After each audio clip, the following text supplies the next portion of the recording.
Wow! Scientists have found a lost city beneath Egypt's pyramids. And it's incredibly large, bigger than the biggest target you can imagine. Underground chambers, passageways, and vertical structures. Scientists have no idea what purposes they served. But let's start from the very beginning. Italian and Scottish scientists studying the Pyramid of Khafra discovered something that looked like secret tunnels under 3 pyramids. This find might change what we know about ancient Egypt. The expedition, called the Khafra Project, was led by Corrado Malunga from Pisa, Italy, and Filippo Biondi from the University of Strathclyde, Scotland. Their mission was to focus on exploring Khafra's pyramid, the second largest on the Giza Plateau. Scientists uncovered a massive structure beneath the Pyramid of Khafra. Could it be an ancient Egyptian underground city? The experts analyzed the data they had and came to the conclusion that 8 large vertical structures could be hiding beneath, possibly wells or shafts. They extend a staggering 6,500 feet across. Imagine placing 2.5 Burj Khalifas on the ground, one after another, and you get the sheer size of this find. These shafts also plunge nearly 2,000 feet underground. Some of the deepest underground stations in the world are located at a mere 380 feet underground or so. These cylindrical shafts are surrounded by spiral paths. Picture some old Gothic castle. They're connected to 2 giant, weirdly shaped chambers. Are those cubes? Or possibly bowls? Each of these chambers is likely more than 260 feet across. Now, even though we know about the structures now, no one has figured out their original purpose yet. Want to hear something even more shocking? Okay then. The team is almost sure that similar access points can be found under all 3 pyramids. In other words, all of them might be linked by a hidden system of underground tunnels, chambers, and passages. Even deeper, about 4,000 feet under the surface, there might be more unknown structures. And doesn't it add to the mystery? But the coolest news is that, according to some team members, these hidden structures near Giza pyramids could align with the legendary Halls of Amenti. In ancient Egyptian mythology, it's a place where people are believed to arrive when they're close to the end of their days. There, they are said to take a 3-day-long trial, facing their biggest fears. Now, how did scientists even discover these hidden spaces?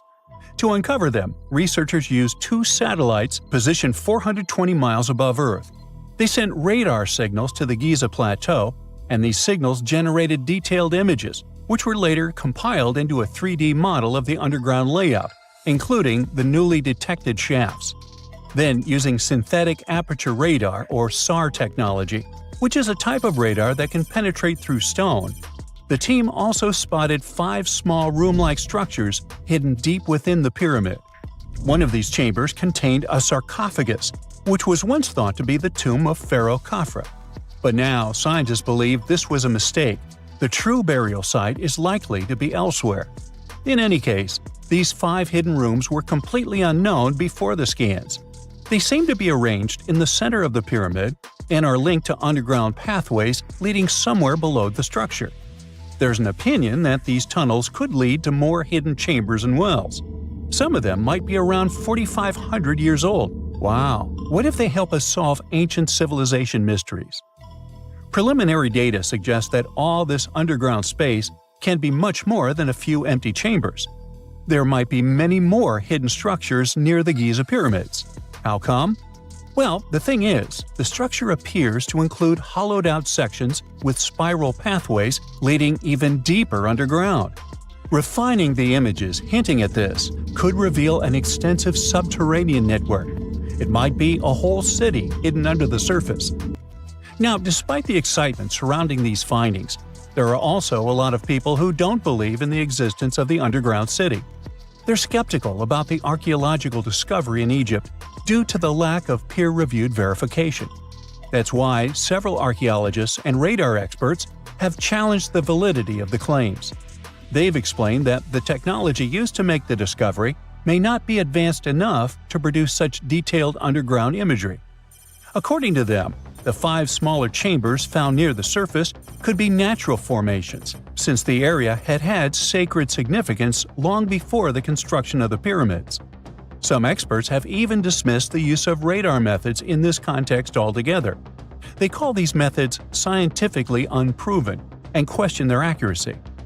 The discovery has also reignited discussions about ancient Egyptian myths and the possibility of hidden texts lying somewhere beneath the Giza pyramids. The layout of the newly detected underground chambers shares similarities with mythological accounts of the Hall of Records, a rumored chamber that could preserve early Egyptian wisdom. If confirmed, these findings could significantly reshape the understanding of Egypt's sacred topography. Plus, this lost city beneath Egypt's pyramid could become physical evidence of previously unknown underground structures. That's why the Khafra project is super eager to begin excavating to confirm their findings. But getting approval from Egyptian authorities is a challenging process. The discoveries still need to undergo peer review before they are accepted by the academic community. By the way, this recent archaeological discovery in Egypt comes on the heels of another discovery involving a weird structure beneath the Royal Giza Cemetery, which researchers believe is unnatural in origin. Archaeologists use remote sensing techniques and uncovered a mysterious L-shaped structure underground in the Western Cemetery of Giza. This area is known to house burials of royal family members and high-ranking officials. Many of the tombs in the cemetery have above-ground mastabas, rectangular stone or mud brick structures with flat roofs. But there is an area in the center of the cemetery where there are no above-ground structures. To investigate this unexplored region, the team used electrical resistive tomography and ground-penetrating radar. ERT works by sending electrical currents into the ground and measuring the resistance to detect remains. As for GPR, it sends radar into the ground and maps the structures based on the radar's return. The team found an anomaly about 6.5 feet beneath the surface. It appeared to be an L-shaped structure measuring at least 33 feet in length. The readings suggested that the structure had been backfilled with sand after its construction. This made the team hypothesize that it could be a mix of sand and gravel, or possibly an air void. This anomaly was classified as a highly resistive structure, which meant it didn't occur naturally. Motoyuki Sato, the study's lead author and professor at Tohoku University in Japan, claims that the structure is not a natural formation due to its sharp shape. Another weird thing about ancient Egyptian pyramids is that historians have long believed that they were built primarily for royals and high-status individuals who had the wealth and power to create such massive structures. However, new research from the archaeological site of Tombos in modern-day Sudan challenges this assumption. The thing is, Tombos' pyramid may have served as burial sites for low-status workers as well as elites. The hard-working members of ancient communities may have found their last resting place in some of the most visible monuments, including the pyramids. Located along the Nile River in the ancient region of Nubia, Tombos became part of Egypt after its conquest of the area around 1400 BCE. That's when Egypt established the site to strengthen its colonial control. Workers at Tombos built pyramids, but those were much more modest than the famous pyramids of Giza. The research team reanalyzed 110 human skeletons from Tombos, originally studied in 2012. In particular, they examined the entheses, the areas where tendons and ligaments attach to bones. Such an analysis can give us insights into the amount of physical labor a person performed. When someone does hard labor, their bones often develop distinct crests and ridges at these attachment points due to the stress on the tendons and ligaments. And while some skeletons showed little change in their entheses, suggesting they belonged to individuals from the upper classes, others showed more serious changes. It means they belong to lower-class workers. This finding can totally challenge our earlier understanding of pyramid burials, especially the idea that only elites were buried in the pyramids, because the pyramids themselves were designed for the elite. This recent research may prove that lower-class workers may have found their final resting place in these monumental structures too. Beneath the sands of Luxor, scientists found something that was perhaps never meant to be found. Over 1,000 decorated stone blocks that belonged to the ruined temple of a woman pharaoh. It got us thinking, Why was this temple so brutally destroyed, and who was this woman? Her name is Hatshepsut, and she is now considered one of Egypt's greatest pharaohs, but for a long time, history almost forgot her. She ruled during the 18th dynasty, from around 1479 to 1458 BCE. She's remembered for her ambitious building projects, successful military campaigns, and flourishing trade expeditions. It turns out she was one out of 4 women to take the title of pharaoh in Egyptian history. The next woman would have to wait for 1,500 years to reign, and that woman we know as Cleopatra. The story of how Hatshepsut got to be a pharaoh is the most colorful part of this tale. As far as most dynastic rules go, it's usually men that are first in line for royal thrones. In Egypt, that was the same. That's why, when Pharaoh Thutmose I had a daughter as his firstborn, that was a big no-no as far as his succession line went. A few years later, Pharaoh Thutmose I passes away. The crown passed to Thutmose II, who ruled briefly, only to leave the throne to his infant son, Thutmose III. In this scenario, Hatshepsut was this pharaoh's stepmother. So what happened was that Hatshepsut served as advisor to her stepson, since he was too young to rule on his own. But after 7 years, she made an unprecedented move. She decided to seize power and declared herself Pharaoh of Egypt. Now this was not a simple power grab. Hatshepsut understood that if she wanted to rule, she had to present herself as a legitimate king. In a bold move, she adopted the full royal regalia, including the false beard, traditionally worn by male pharaohs. She was often depicted in statues and hieroglyphs as a man, wearing the pharaoh's kilt and headdress. But this wasn't about disguising herself. Experts believe she never tried to hide her identity. Inscriptions on her statues often included feminine titles, like Daughter of Re, or grammatical structures that combined male and female terms, such as His Majesty herself. This showed that while she adopted traditional symbols of kings, she still acknowledged her true gender. But she needed to go even further. To legitimize her rule, she crafted an elaborate origin story. She claimed that the deity Amun himself had visited her mother in the form of her father, Thutmose I, and that she was his divine daughter. Now this was no small claim, since pharaohs were seen as deities on earth. By aligning herself with Amun, she strengthened her right to the throne. In temple carvings, she depicted this divine birth with Amun, presenting her as his rightful heir. These narratives weren't just mythology, they were tools, ensuring her position remained unchallenged. Hatshepsut also took a new name, Ma'at Kari, which translates roughly to "Truth is the soul of the sun god." The word Ma'at was central to Egyptian beliefs. It represented order, justice, and divine balance. Pharaohs were expected to uphold Ma'at to ensure Egypt's stability. By calling herself Ma'at Kari, Hatshepsut was likely reinforcing that she was a legitimate and rightful ruler. Her reign was truly great. She led Egypt into an era of peace and prosperity, launching massive building projects and restoring temples across the kingdom. Her most famous achievement was the construction of her temple at Deir el-Bahari, a pretty impressive architectural masterpiece carved into the cliffs of Luxor. Hatshepsut initiated one of the most ambitious construction projects in ancient Egyptian history, commissioning monuments, temples, and obelisks to immortalize her reign. It's argued that she continued with the construction of the Avenue of the Sphinxes, a grand road lined with statues leading to the Karnak Temple. For many, her shining architectural achievement was the towering obelisk she had carved from single pieces of granite. One of these, weighing over 320 tons, still stands today. Now, beyond building, she expanded Egypt's influence through trade.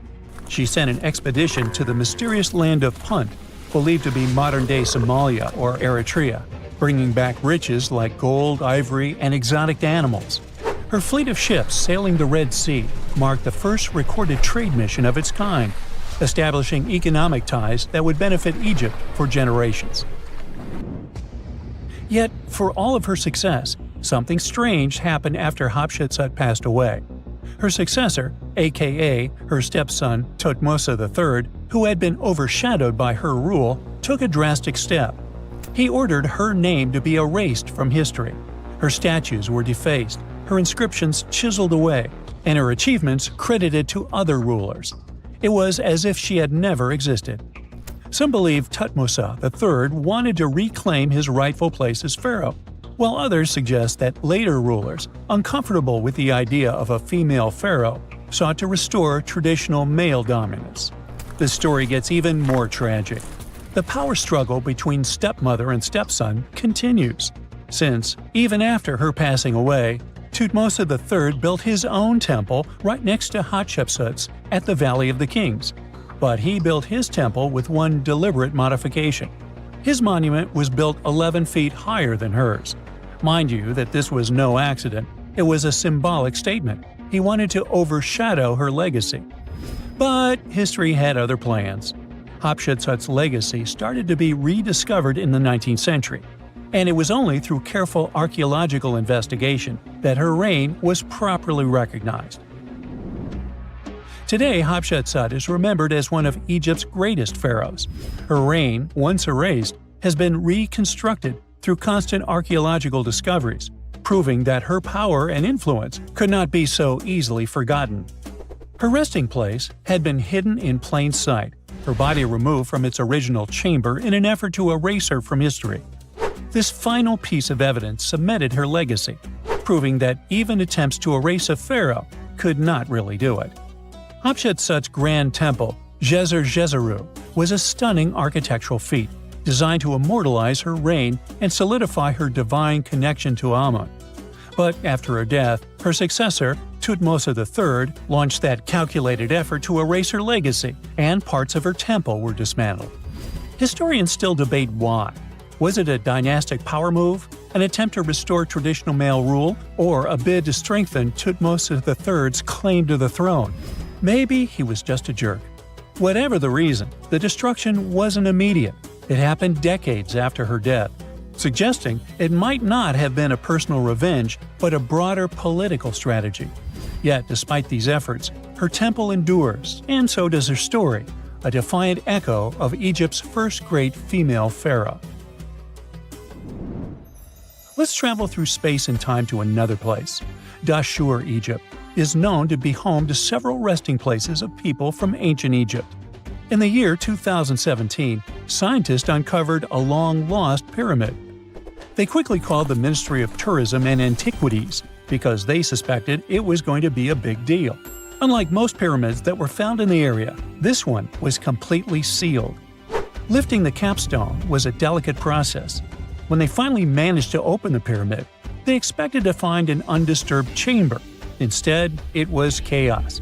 The place had been looted, and the personal items of the person that had passed away were scattered all over. But in the middle of the wreckage, they found a chest. Using the latest scanning technology, they managed to read the damaged hieroglyphs on its surface. What they found was unbelievable. The name inscribed there was as clear as day: Princess Hatshepsut. Ooh. The discovery made in 2017 also opened up a lot of questions. After further analysis, scientists discovered the remains belonged to another Hatshepsut. It belonged to a princess that lived during Egypt's 13th dynasty. The fact that a resting place had been looted before it was sealed made scientists wonder, were these ancient people trying to hide something about this public figure? And why is there almost no record about her in ancient Egyptian history? Ooh, stay tuned. An ancient structure, the largest of its kind, is standing silent and ominous in the Egyptian desert. What if this pyramid, the Pyramid of Cheops, isn't just an ancient tomb? What if it's the colossal foundation of a long-lost technology far beyond our understanding, built as part of an ancient space elevator? A space elevator sounds like something out of a futuristic sci-fi movie. It's a massive cable anchored to Earth and going all the way up to the stars, allowing travel to and from space without rockets. What if someone managed to build it millennia before us? Let's start with the pyramid itself. The Pyramid of Cheops isn't just any pyramid. It's the heaviest and most precise of all the pyramids on our planet. Historians believe it's around 4,500 years old. But there's an opinion that it might be much, much older. Some claim that there's evidence supporting this theory, but it has been dismissed by Egyptologists. Probably because it doesn't fit the established story, or because the implications are too world-shaking. Now, look at the pyramid structure, at these huge blocks stacked with laser-like precision, aligned to true north, rising up in a sharp, stable form. Inside, there are only a few narrow, sloping corridors and a small number of rooms. The corridors don't even make sense for human movement. They're narrow, angular, probably designed to accommodate something else, something functional. The passages themselves look more like maintenance tunnels than ceremonial spaces. They don't even run horizontally, slanting inward and downward as if carrying some hidden purpose. There are also diagonal channels running from the edges toward the center, their purpose unknown. Lubrication channels or pressure tunnels. And then there's the main room, situated close to the pyramid's heart, but not right in the center. Why? Now look at this bizarre vertical shaft at the very top, piercing downward toward the center. Around the pyramid, there's rust, thousands of tons of it. What if it's the remnants of a technological complex? An ancient spaceport decayed into dust and debris millennia ago? Could the rooms have been technical chambers for maintaining the impossible? A cable that stretched all the way into space? Then the corridors and channels could have been used to stabilize, fasten, or even power this mysterious device. Historians insist these pyramids were tombs or ritual sites. At the same time, when archaeologists can't explain an ancient structure, they often default to religious use. The truth may be far more practical and shocking. The pyramid could have served as the base of an immense, stabilizing structure designed to extend a cable toward space. An ancient civilization could have built it to efficiently transport massive loads into orbit. A space elevator would have been efficient and economical and could have supported an advanced society's need for regular, dependable access to the sky. The pyramid's mass is beyond belief, and it might not be an accident. To anchor something like a space elevator, a structure would need to resist the pull of a cable stretching thousands of miles into orbit. It would need to balance centrifugal force with monumental gravity, and this colossal stone pyramid could have been that counterweight. And the pyramid's inner rooms, corridors, and channels might have served specific technical purposes. Next to the Pyramid of Cheops, there's the slightly smaller Pyramid of Khafra. It has similar diagonal corridors, similar central rooms, and the same purposeful alignment. Could it have been a version 1 space elevator? A prototype of the technology used in Cheops? Like old runways left abandoned at an airport, Khafra could be the first draft of something far grander. You might ask, why would anyone need such a colossal structure in the ancient past? Well, because the further you advance, the more you seek efficiency. A space elevator is the ultimate economical solution for transporting huge amounts of cargo to and from orbit. It's the dream of modern engineers, and maybe it was the achievement of an ancient society. We barely know who lived on Earth 10,000 years ago, let alone what technology they might have wielded. What if there was once a civilization advanced enough to build such an elevator? They may not have been human altogether. Maybe they were visitors. Perhaps they were Earth-based. We might never find the answers to this mystery.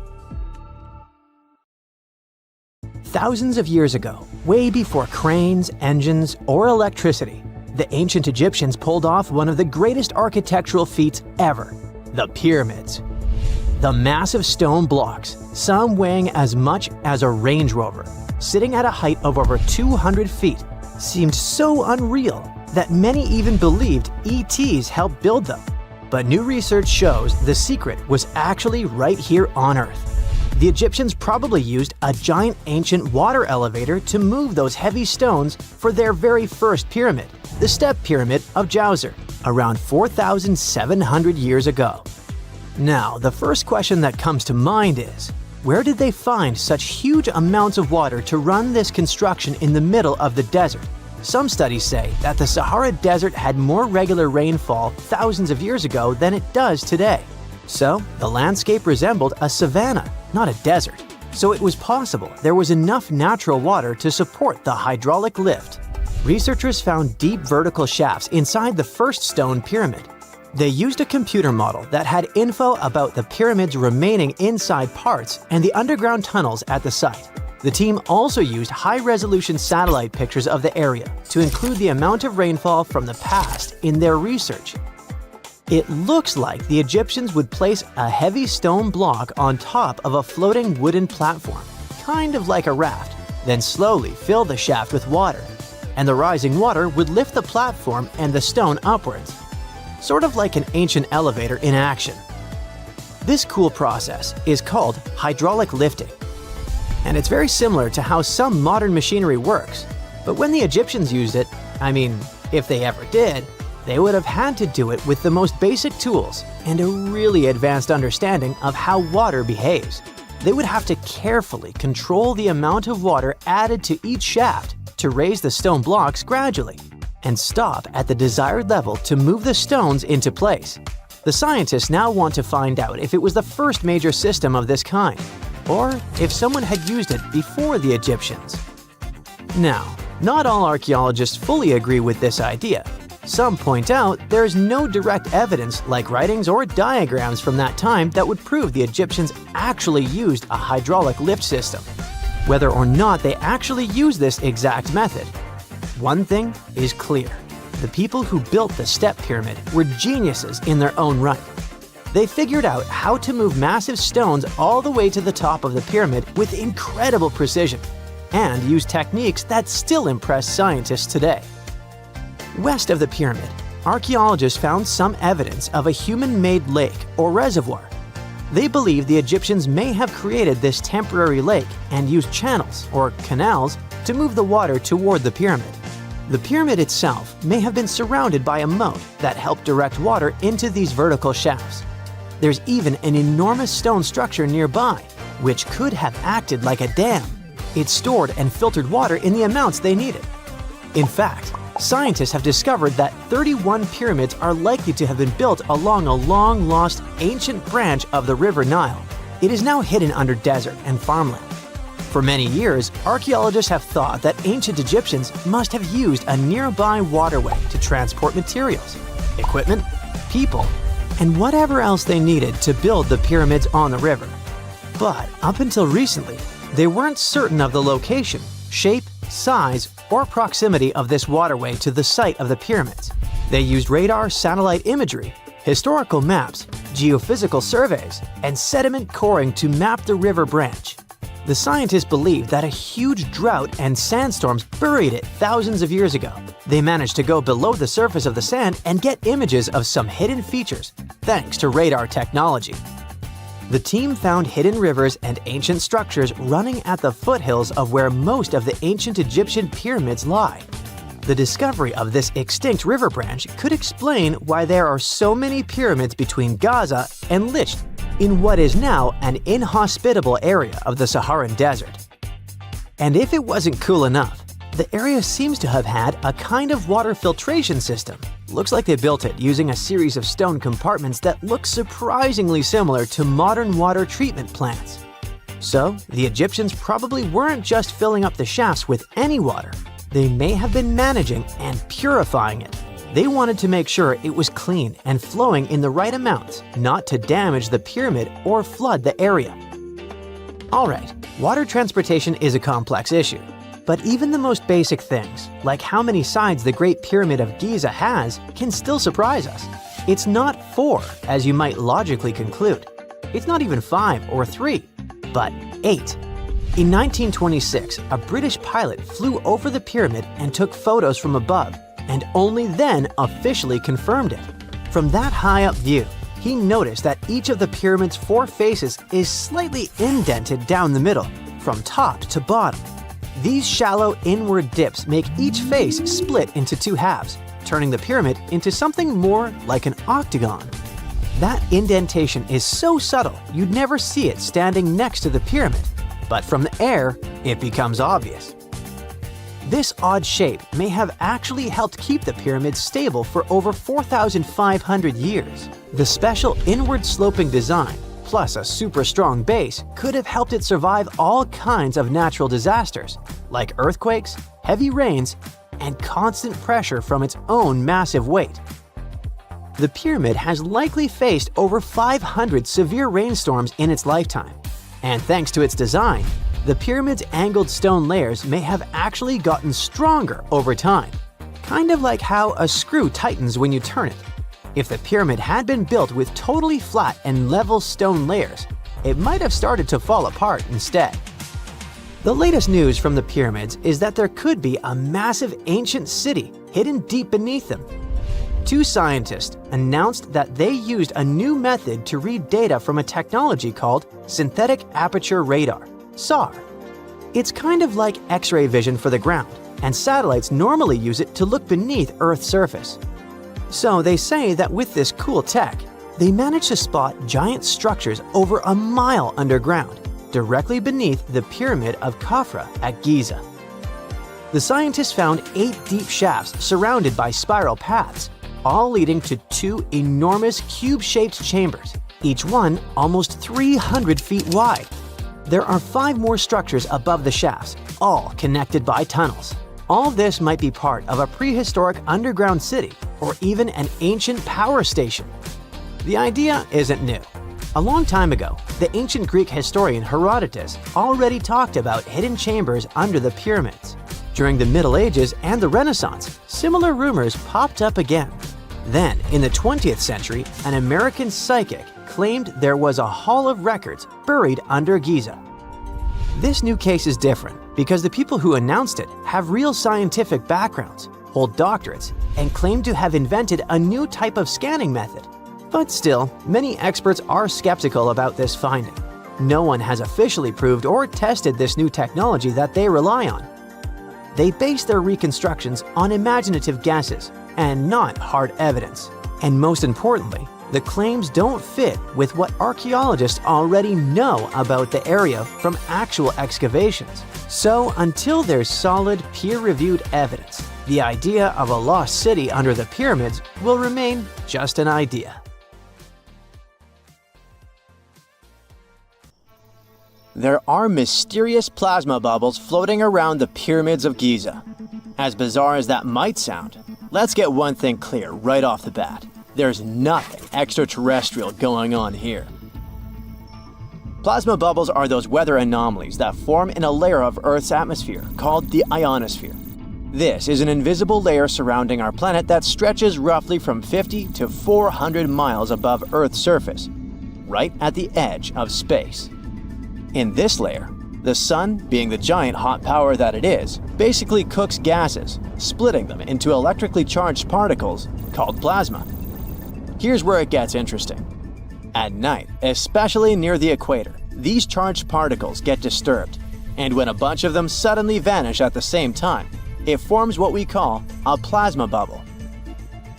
Imagine it like a big empty pocket where the plasma is missing or its quantity is lowered. But it's only considered a plasma bubble if this phenomenon occurs on a large scale, typically around 62 miles in size. If you're already packing your suitcase for Egypt and have put binoculars to look at the tips of the pyramids, I'm sorry to say that we can't see these plasma bubbles with the unaided eye. It's all happening way above our heads, completely invisible to us. Scientists need to use special equipment, like the Latitude Long-Range Ionosphere Radar, or LARID, to detect these bubbles. This advanced technology helps researchers track and observe the movement and formation of plasma bubbles in real time. This formation, by the way, can be triggered by solar storms. That brings us to November 2023, when an impressive solar storm occurred. On a scale from 1 to 5, this one was classified as a G3, which is considered a strong event. Solar storms occur when sunspots are basically cooler, darker areas on the sun's surface, release bursts of energy into space. These flares triggered several geomagnetic storms on Earth. While this might sound like doomsday stuff, it didn't disrupt our daily lives too much. In fact, it was great news for skywatchers, since the solar storm created stunning auroras, with the northern lights visible as far south as Greece and Turkey. But this particular storm in 2023 also had another interesting consequence. It caused the largest plasma bubble ever recorded by the Chinese radar.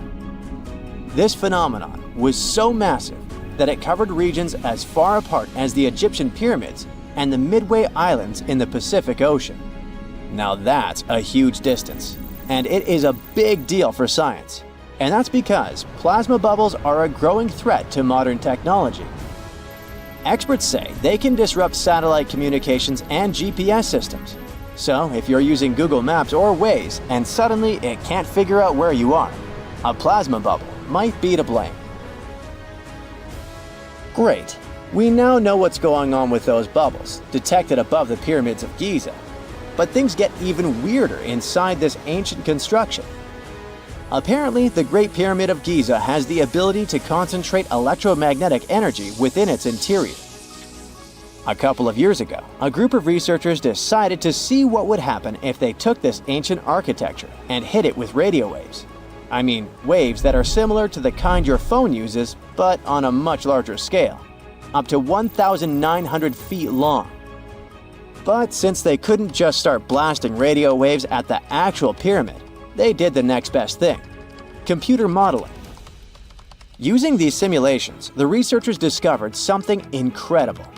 The Great Pyramid can actually concentrate electromagnetic energy within its internal chambers, as well as underneath its base, where an unfinished chamber is located.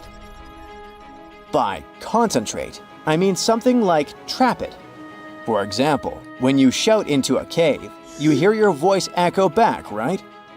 The sound waves don't just disappear, they bounce around and get focused. Similarly, when radio waves hit the pyramid, they don't just pass through or around it. Instead, they get absorbed, bounce around, and focus inside and underneath the pyramid. Our list of mysterious phenomena surrounding the Egyptian pyramids doesn't end there. Inside the pyramid, there's a long, narrow passage that leads to what's known as the King's Chamber. This room sits at the center of the pyramid, and it's believed to have been the final resting place of Pharaoh Khufu, the ancient Egyptian leader who commissioned the entire thing over 4,000 years ago. When visitors step into the King's Chamber, two things normally strike them: the room's incredible acoustics and its heavy, imposing structure, which is entirely lined with red granite. Recently, scientists have started to connect these two facts. Some researchers now believe that the King's Chamber might be able to catch or pick up sound energy generated from other parts of the pyramid. In other words, this room might have been designed to amplify sound in a way that no other chamber in the pyramid can. To test this theory, researchers conducted an experiment where they sang in the Queen's Chamber, which is located directly below the King's Chamber. Here's where it gets wild. The music couldn't be heard in the lower underground rooms of the pyramid, but it sounded loud and clear in the King's Chamber. One possible explanation for this is the type of stone used in the King's Chamber: pink granite. Granite is known for its piezoelectric properties, meaning it can absorb energy from its surroundings, like sound vibrations, and convert it into electrical energy. This suggests that the chamber's unique acoustics might be due to more than just the shape of the room. It could be that the granite itself plays a role in amplifying and concentrating sound waves. According to scientists, these discoveries open up a whole new field of research into the pyramid's potential. Could the ancient pyramids have somehow harnessed the energy created by sound waves, or even Earth's natural vibrations? It might sound far-fetched, but considering the granite's piezoelectric properties are well documented in modern science, it's not entirely impossible. Who knows? Maybe we've only just scratched the surface of what the pyramids were truly capable of. Speaking of just scratching the surface, there's even more to think about, like how the pyramids ended up in such a perfect location. It seems the builders lined up the Great Pyramid with the cardinal points, meaning its sides are almost perfectly aligned with the four main directions: north, south, east, and west.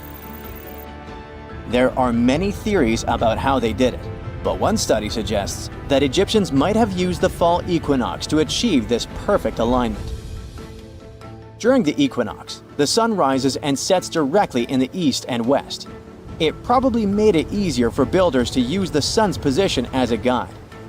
By watching the sun during this time, they could make sure the pyramids were positioned just right.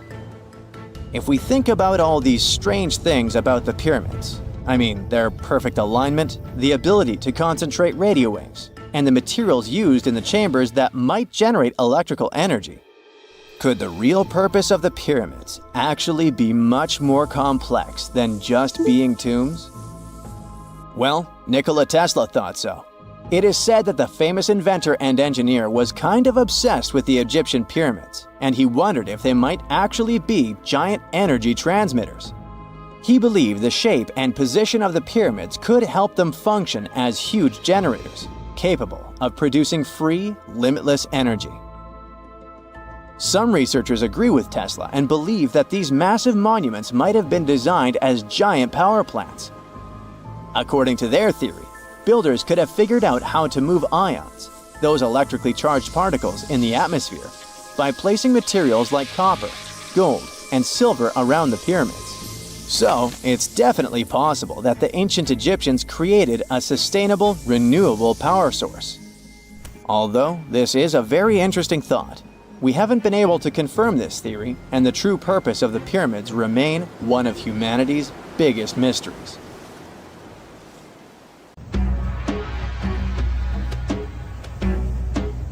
This is not a dune set.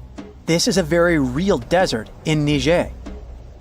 Jado was probably built by the nomadic Sao people and is filled with ksars, which are fortified houses made of salt and clay, with giant walls and secret passages. Located deep in the desert, it was once a vital stop for trans-Saharan caravans, but is now a hotspot for smugglers and bandits.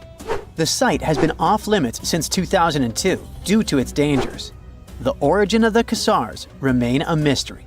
No archaeological studies have been conducted, leaving many questions unanswered. Even today, shifting sands reveal and conceal parts of these ancient ruins, fueling local speculation about what might still be hidden beneath the desert. Speaking of connective tunnels, scientists were blown away by the discovery of lava tubes in Saudi Arabia. These underground passages form when molten lava cools down. Researchers believe that ancient nomadic groups may have utilized these tunnels to survive the super harsh desert climates. While excavating the tunnels, archaeologists uncovered artifacts, rock art, and skeletal remains. The art and animal bones show that the people who used the tunnels were probably sheep and goat herders. They're still piecing together whether these groups lived in the tunnels for extended periods or just used them as temporary shelters. The Great Pyramid of Giza has been standing for thousands of years, but it's still hiding secrets. Using special scanning technology, scientists found two hidden structures under an ancient burial ground. The first is a shallow L-shaped structure, and below it is a much larger space that could be a final resting place or a chamber. The smaller structure was filled with sand on purpose, while the deeper one might be an empty chamber. Experts believe the two are connected, possibly as an entrance leading to a secret chamber. This is big news because it might give us some more insight into who built the pyramids and why.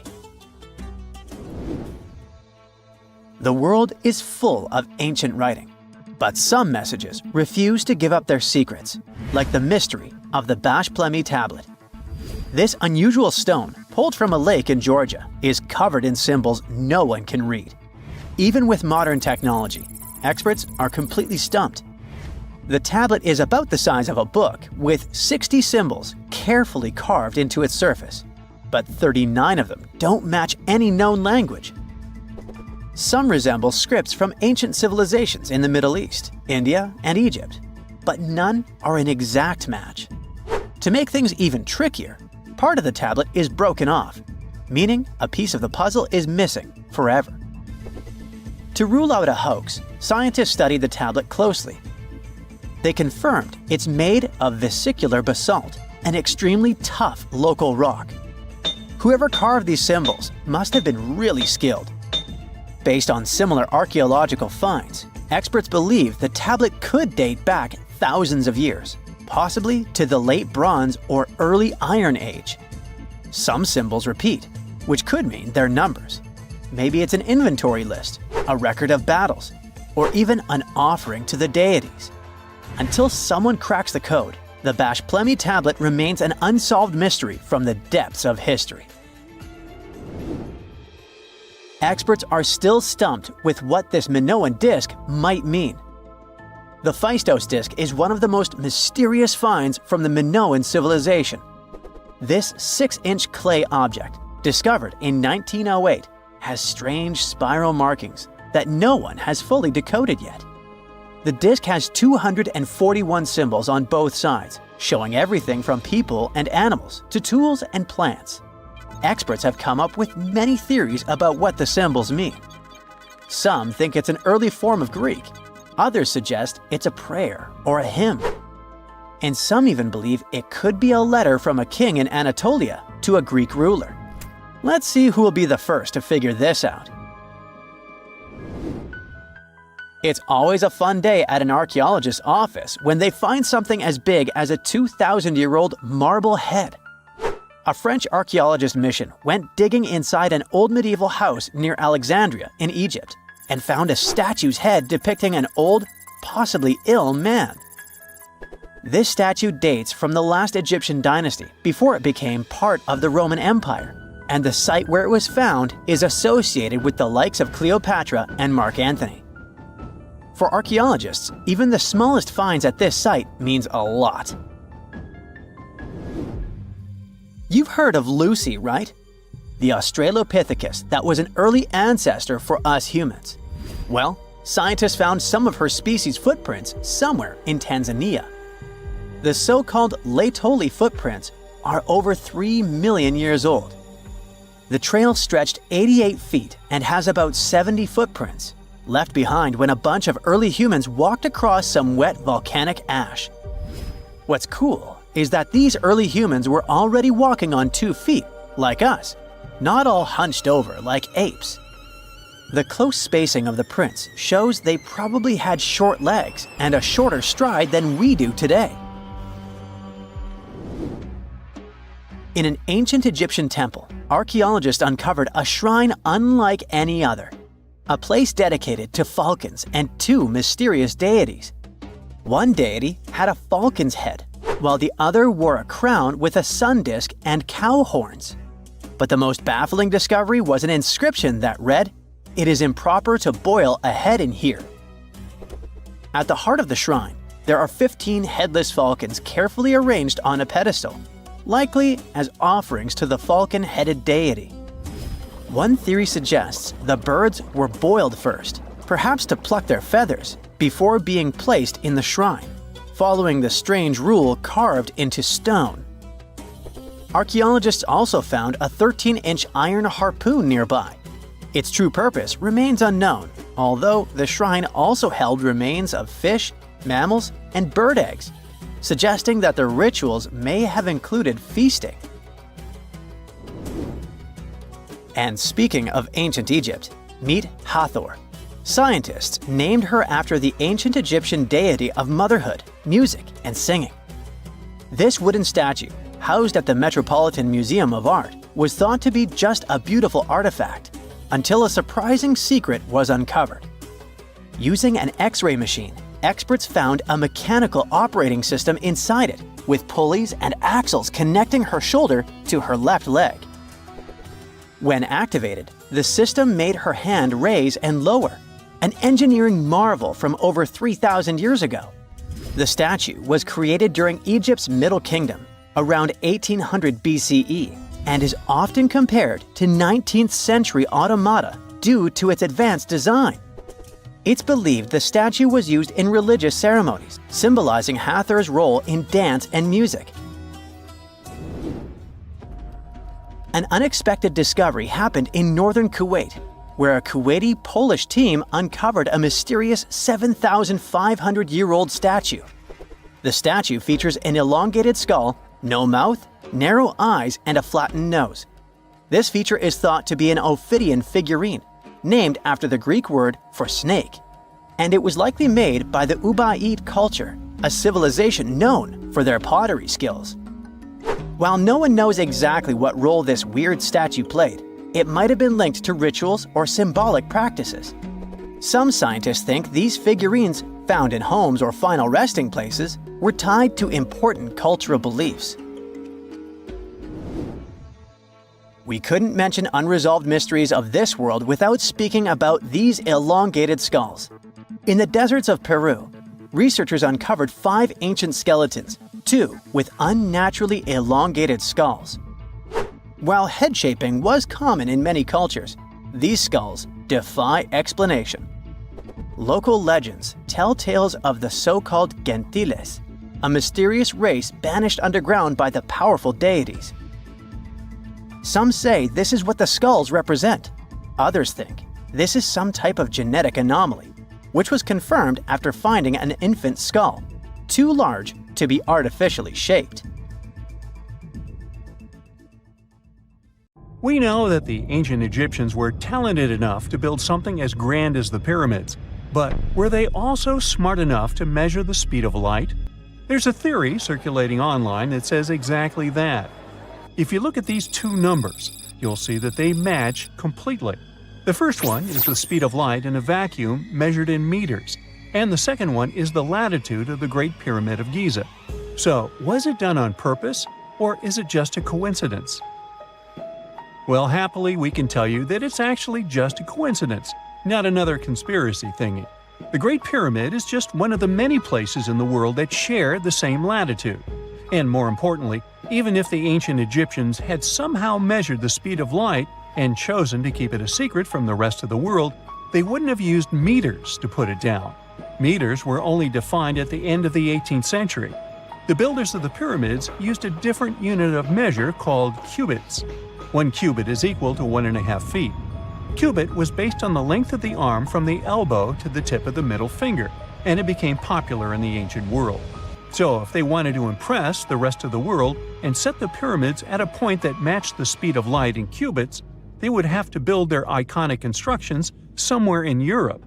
And then the Danish astronomer who first measured the speed of light in 1676 would have been really upset to know that someone had done it centuries before him. So, although they were ahead of their time in many aspects, the ancient Egyptians never measured the speed of light or used longitude and latitude to map their locations. The base of the Great Pyramid of Giza might seem like a perfect square, but it's actually an 8-sided structure, not 4-sided. Each of its 4 sides has a subtle concave indentation that splits it evenly from base to tip. The official version is that a British pilot was the first to notice it in 1940 while flying over the pyramid. He took a photograph that showed shadows highlighting these indentations. Some people think these lines are only visible from above and can best be seen at dawn and dusk during the spring and autumn equinoxes. This has led to a freaky theory that the ancient Egyptians might have designed the pyramids to communicate with something looking at them from above. Now, the Great Pyramid is one of only 3 pyramids that used to have a swivel door. It weighed around 20 tons, but they could still easily open it from the inside.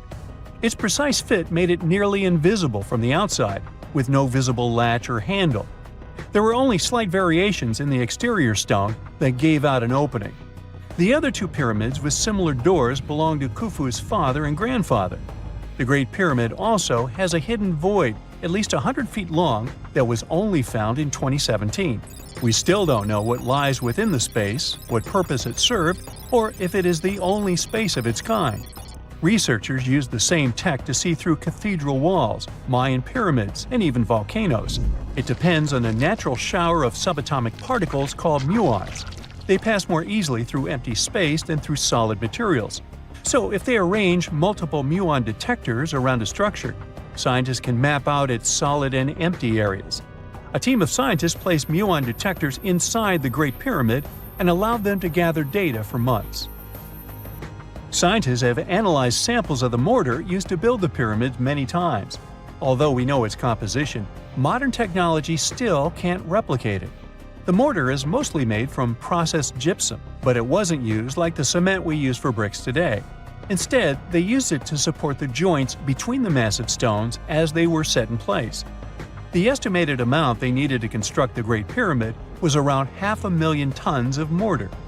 The gypsum mortar is stronger than the stones themselves and has held up for thousands of years. Now, all 4 sides of the Great Pyramid are aligned with the cardinal points – north, south, east, and west. According to geologist and engineer Glenn Dash, The alignment is accurate to within 4 minutes of arc, or 1/15 of a degree. The architects managed to achieve this without modern tools like drones, blueprints, or computers. Many researchers try to explain this construction miracle. Maybe they used the pole star or the sun's shadow. Dash recently proposed a new, simpler idea. The Egyptians might have used the autumnal equinox to align the pyramids. It happens twice a year when the Earth's equator passes through the center of the sun's disk, making day and night nearly equal in length. To test his theory, Dash conducted an experiment on the 22nd of September 2016, the first day of the fall equinox. He used a special rod the Egyptians had to cast a shadow and tracked its tip at regular intervals, forming a smooth curve. By connecting 2 points of the curve with a taut string, he created an almost perfect east-west line. Dash noted that on the equinox, the shadow's tip runs in a straight line, nearly perfectly east-west, and with a slight counterclockwise error. There's a similar error in the pyramids. Although his experiment was conducted in Connecticut, Dash believes that the same method would work in Egypt. All the ancient Egyptians needed was a clear, sunny day. They could determine the fall equinox by counting 91 days from the summer solstice. But they left us few clues, and no engineering documents or architectural plans have been found that explain their methods. So they might have mapped shadows, but it's not definite. Now, scientists have long wondered how heavy stone blocks were carried to the pyramid sites, and they might finally have an answer. A research team from the University of North Carolina, Wilmington, has discovered that 31 pyramids are likely to have been built along a long-lost ancient branch of the River Nile. It's now hidden under desert and farmland. For many years, archaeologists have thought that ancient Egyptians must have used a nearby waterway to transport materials, equipment, people, and whatever else they needed to build the pyramids on the river. But up until now, they weren't certain of the location, shape, size, or proximity of this waterway to the site of the pyramids. The group of researchers used radar satellite imagery, historical maps, geophysical surveys, and sediment coring to map the river branch. They believe it was buried by a major drought and sandstorms thousands of years ago. The team managed to go below the sand surface and get images of some hidden features thanks to radar technology. They found hidden rivers and ancient structures running at the foothills of where most of the ancient Egyptian pyramids lie. The discovery of this extinct river branch helps explain the high pyramid density between Giza and Lish, in what is now an inhospitable area of the Sahara Desert. Now, Egypt isn't the only country with the most pyramids in the world. The champion's title here goes to its southern neighbor, Sudan. It has between 200 and 255 pyramids, compared to Egypt's measly 138.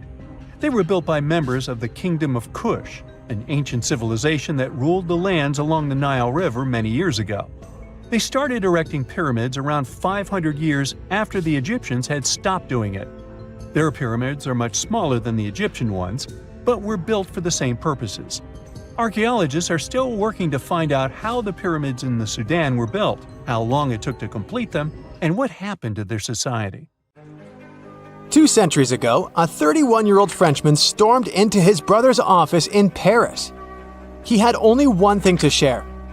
"I've got it!" The man was so excited that he immediately collapsed. He spent the next 5 days in bed recovering his health. Who was this mysterious person, and why was he so thrilled? Jean-François Champollion made one of the greatest scientific breakthroughs in human history. He had cracked the code of Egyptian hieroglyphs. This enabled scientists to finally unravel the secrets of this ancient civilization. They weren't able to read hieroglyphs for nearly 2,000 years. After the Romans took over Egypt, the intricate writing system slowly faded away from people's minds. The last of the hieroglyphic texts date back to the 4th century. For thousands of years, Egyptians used images to show their lives. But the knowledge of how to read these pictures was lost to modern science. The story of hieroglyphs began in 3250 before current era. That's when ancient Egyptians developed writing. Their motivation was to better organize the distribution and storage of goods. One of the earliest examples is a ceramic jar that had an inscription in black ink. There were two major writing systems. The first were the hieroglyphs, which literally means sacred carving. Egyptians carved hieroglyphs in stone on temples, tombs, and similar monuments for 3,000 years. They present a system of pictorial texts. A pictograph is a picture or a drawing that stands for an idea of a word. It's a precursor to the true writing as we have it today. For example, when Egyptians wanted to write ibis, they would draw a small image of the bird. Hieroglyphs can be found on walls. They were a formal way of writing. The other writing system was hieratic. Egyptians mostly used it when writing on papyrus. That's an early, thicker form of the paper we have today. It soon evolved into demotic. This improved version became the most common writing systems in ancient Egypt. Then, in the early 4th century BCE, Alexander the Great took control of Egypt. This was the time when the Greek Ptolemaic dynasty ruled the country. You've probably heard of the last ruler of this dynasty, Cleopatra. During her time, Egyptian Demotic and Greek were used side by side. The two started mixing, and by the year 100, a new language emerged, Coptic. It slowly replaced the ancient writing system. Only Egyptian priests used hieroglyphs for the next couple of centuries, and then their meaning was lost to history. But not forever. Arabs were the first who tried to solve the mystery of the hieroglyphs. Medieval travelers came across these strange symbols and wanted to understand their meaning. They consulted speakers of Coptic and translated text from Greek and Latin into Arabic to break the code of the hieroglyphs. During the Renaissance, Europeans also became fascinated with the legacy of ancient Egypt. Scholars from the Old Continent believed that hieroglyphs were a group of symbols as opposed to a written language. This was all about to change in 1799. A year earlier, Napoleon, the famous French ruler, arrived in Egypt.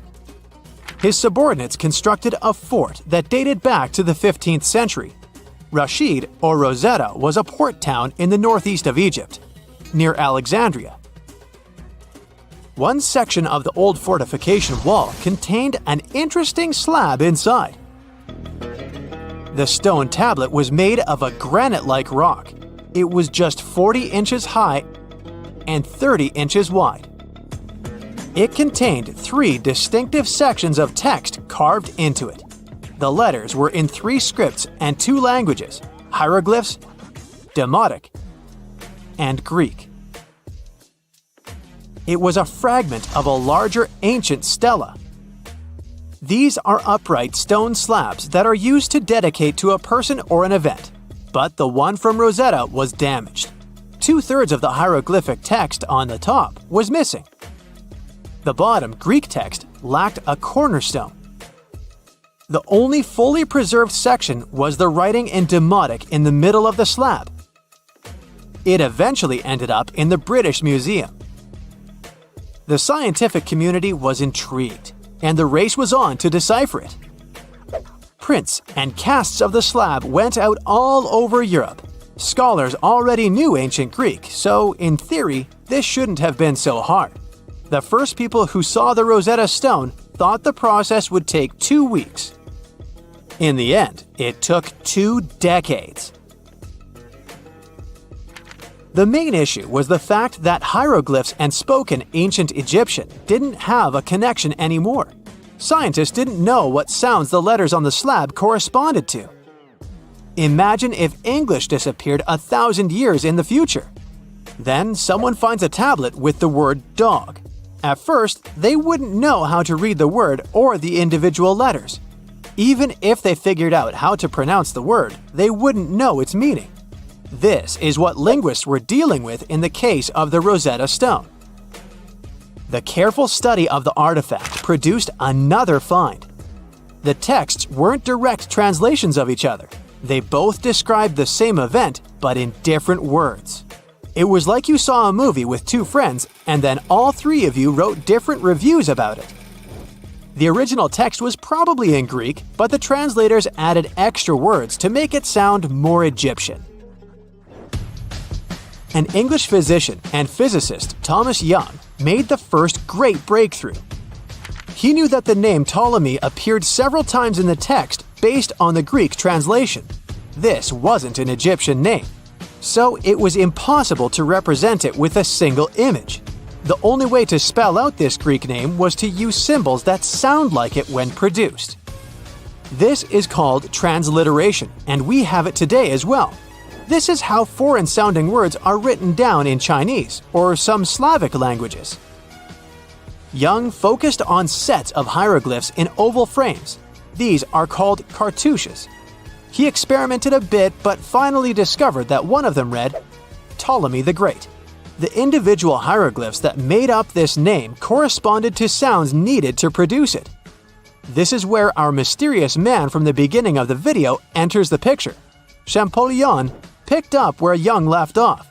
He knew Coptic, so the Frenchman was able to determine what many other hieroglyphs sounded like. The eureka moment was close. It came while he was studying a cartouche from a site dedicated to Ramses II. It had 4 symbols. The last 2 were the same. He determined this was the sound S. The first symbol was the sun. This is Ra or Re in Coptic. So the cartouche read Ra something SS. Can you already guess the name? Of course, it's Ramses. This breakthrough finally cracked the code. Ancient Egyptian wasn't a mishmash of cool-looking images. It was a phonetic language that Jean-François Champollion discovered in September of 1822. The stone slab is today known as the Decree of Memphis. The Egyptian Council issued it in this city in the year 196 before current era. In it, they expressed their loyalty to the pharaoh. They erected identical stelae and temples all across Egypt. The Rosetta Stone was just one copy of them, but its content is less important than the fact that Champollion's translation gave these ancient peoples their voice again. During the 1800s, European scholars didn't think that the Egyptian civilization was much older than classical Greek or Roman. Now that scientists could read hieroglyphs, a whole new chapter of human history opened. One of the most famous finds in the history of archaeology happened in 1922. That's when the British archaeologist Howard Carter discovered the tomb of Pharaoh Tutankhamun in Egypt's Valley of the Kings. The whole world admired King Tut's golden mask. But without Champollion's pioneering work, it would be impossible to know who its owner was. The young pharaoh's cartouche is phonetic. For instance, you pronounce the pictograph of a chick as the vowel U. The symbol for the key of life is an ankh, and there is a shepherd's crook in the end. It symbolizes the word ruler. If there's a question that still baffles archaeologists to this day, it's this one. How did the ancient Egyptians build those magnificent pyramids? As far as we know today, their resources were quite limited, especially in terms of tools and building materials. We still don't have a fully satisfying answer, but hey, we've got some pretty amazing theories worth considering. The leading contender among these theories involves the clever Egyptians employing a sneaky strategy. Now picture this. They constructed a slanted and curving mound made of bricks, earth, and sand encircling the pyramid to be. As the pyramid grew taller and taller, they simply increased the height and length of this wacky structure. It's like they were playing an ancient game of Jenga. Now, how did they get those massive stone blocks up there? Well, according to the legendary ancient Greek historian Herodotus, they used sleds, rollers, and levers. It sounds like they turned construction into a supersized game of tug-of-war. And guess what? Herodotus also claimed that the Great Pyramid, the one from Giza, the granddaddy of them all, took a whopping 20 years to build. There's more. Herodotus also dropped a mind-boggling number on us.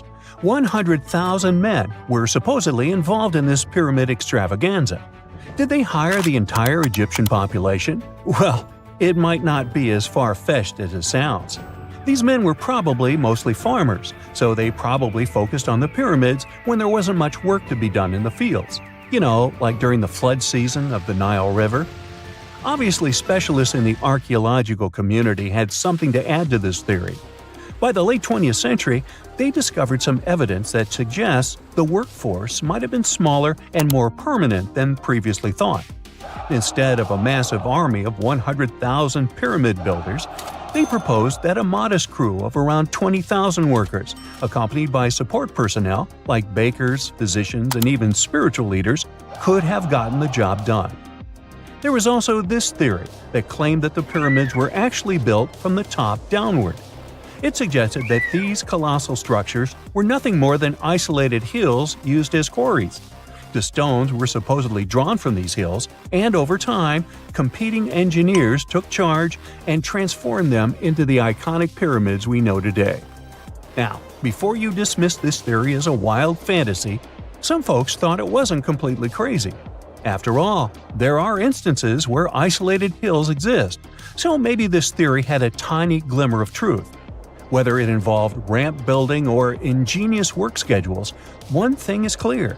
Those pyramids have definitely left their mark on history and on our imaginations. Now, speaking of ancient Egyptian mysteries, there's this gigantic unfinished obelisk sitting in ancient Egypt, and scientists are trying to figure out how it was shaped.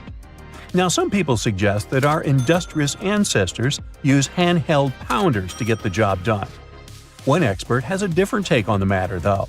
He argues that if we take a closer look at the pattern left behind by the shaping tool, we'll notice something peculiar. The walls of the trenches surrounding the obelisk display a neat and even pattern, which is pretty unlikely if they were pounded away by mere mortal hands.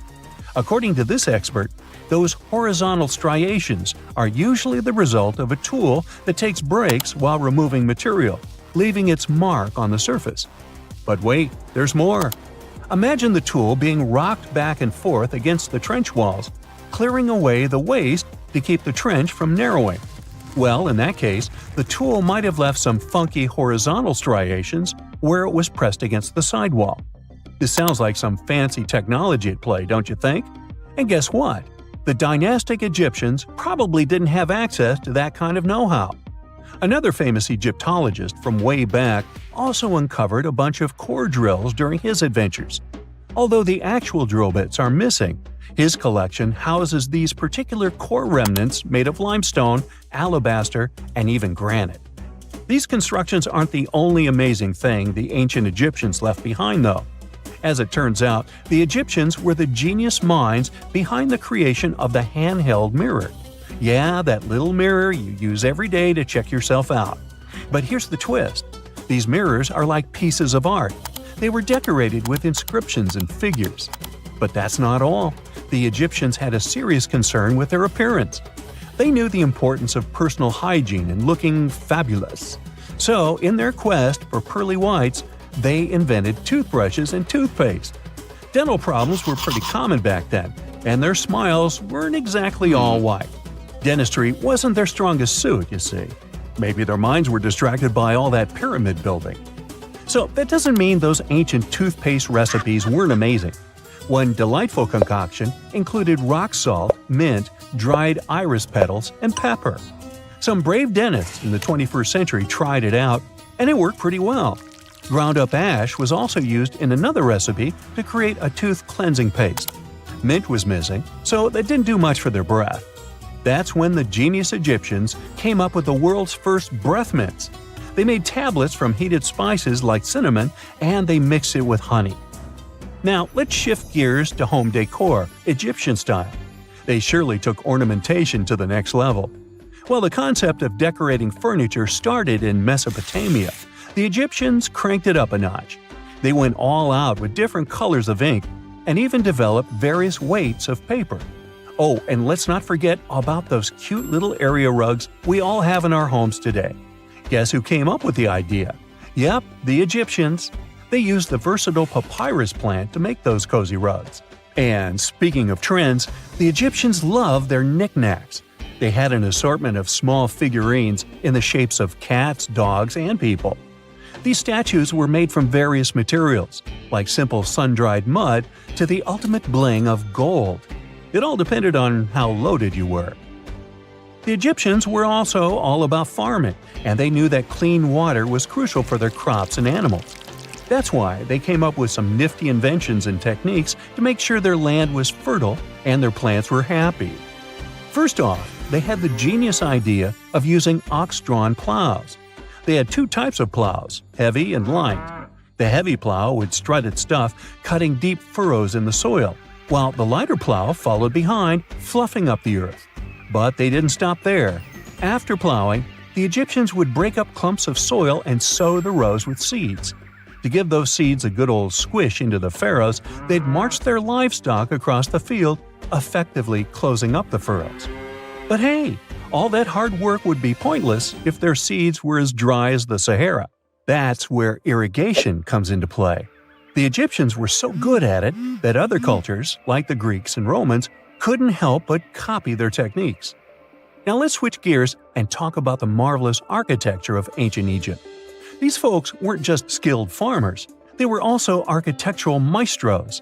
They built these fancy canals to carry water to farms and villages, and boy, did they know how to make those canals look pretty. Just imagine strolling along a canal lined with ornate structures. The pharaoh Ramesses the Great was quite the overachiever when it came to construction. One of his mind-blowing creations was the construction located at Abu Simbel. This building was designed so that twice a year, the sun would shine directly into it and illuminate the statues of Ramesses. And let's not forget about the corbelled arch. Without this architectural gem, we'd be missing out on some mind-boggling structures like the Great Pyramid. The Egyptians knew how to make things stand tall and proud, thanks to their engineering and construction wizardry. They built grand halls and inner sanctums that make your jaw drop. And some of these temples doubled as astronomical observatories.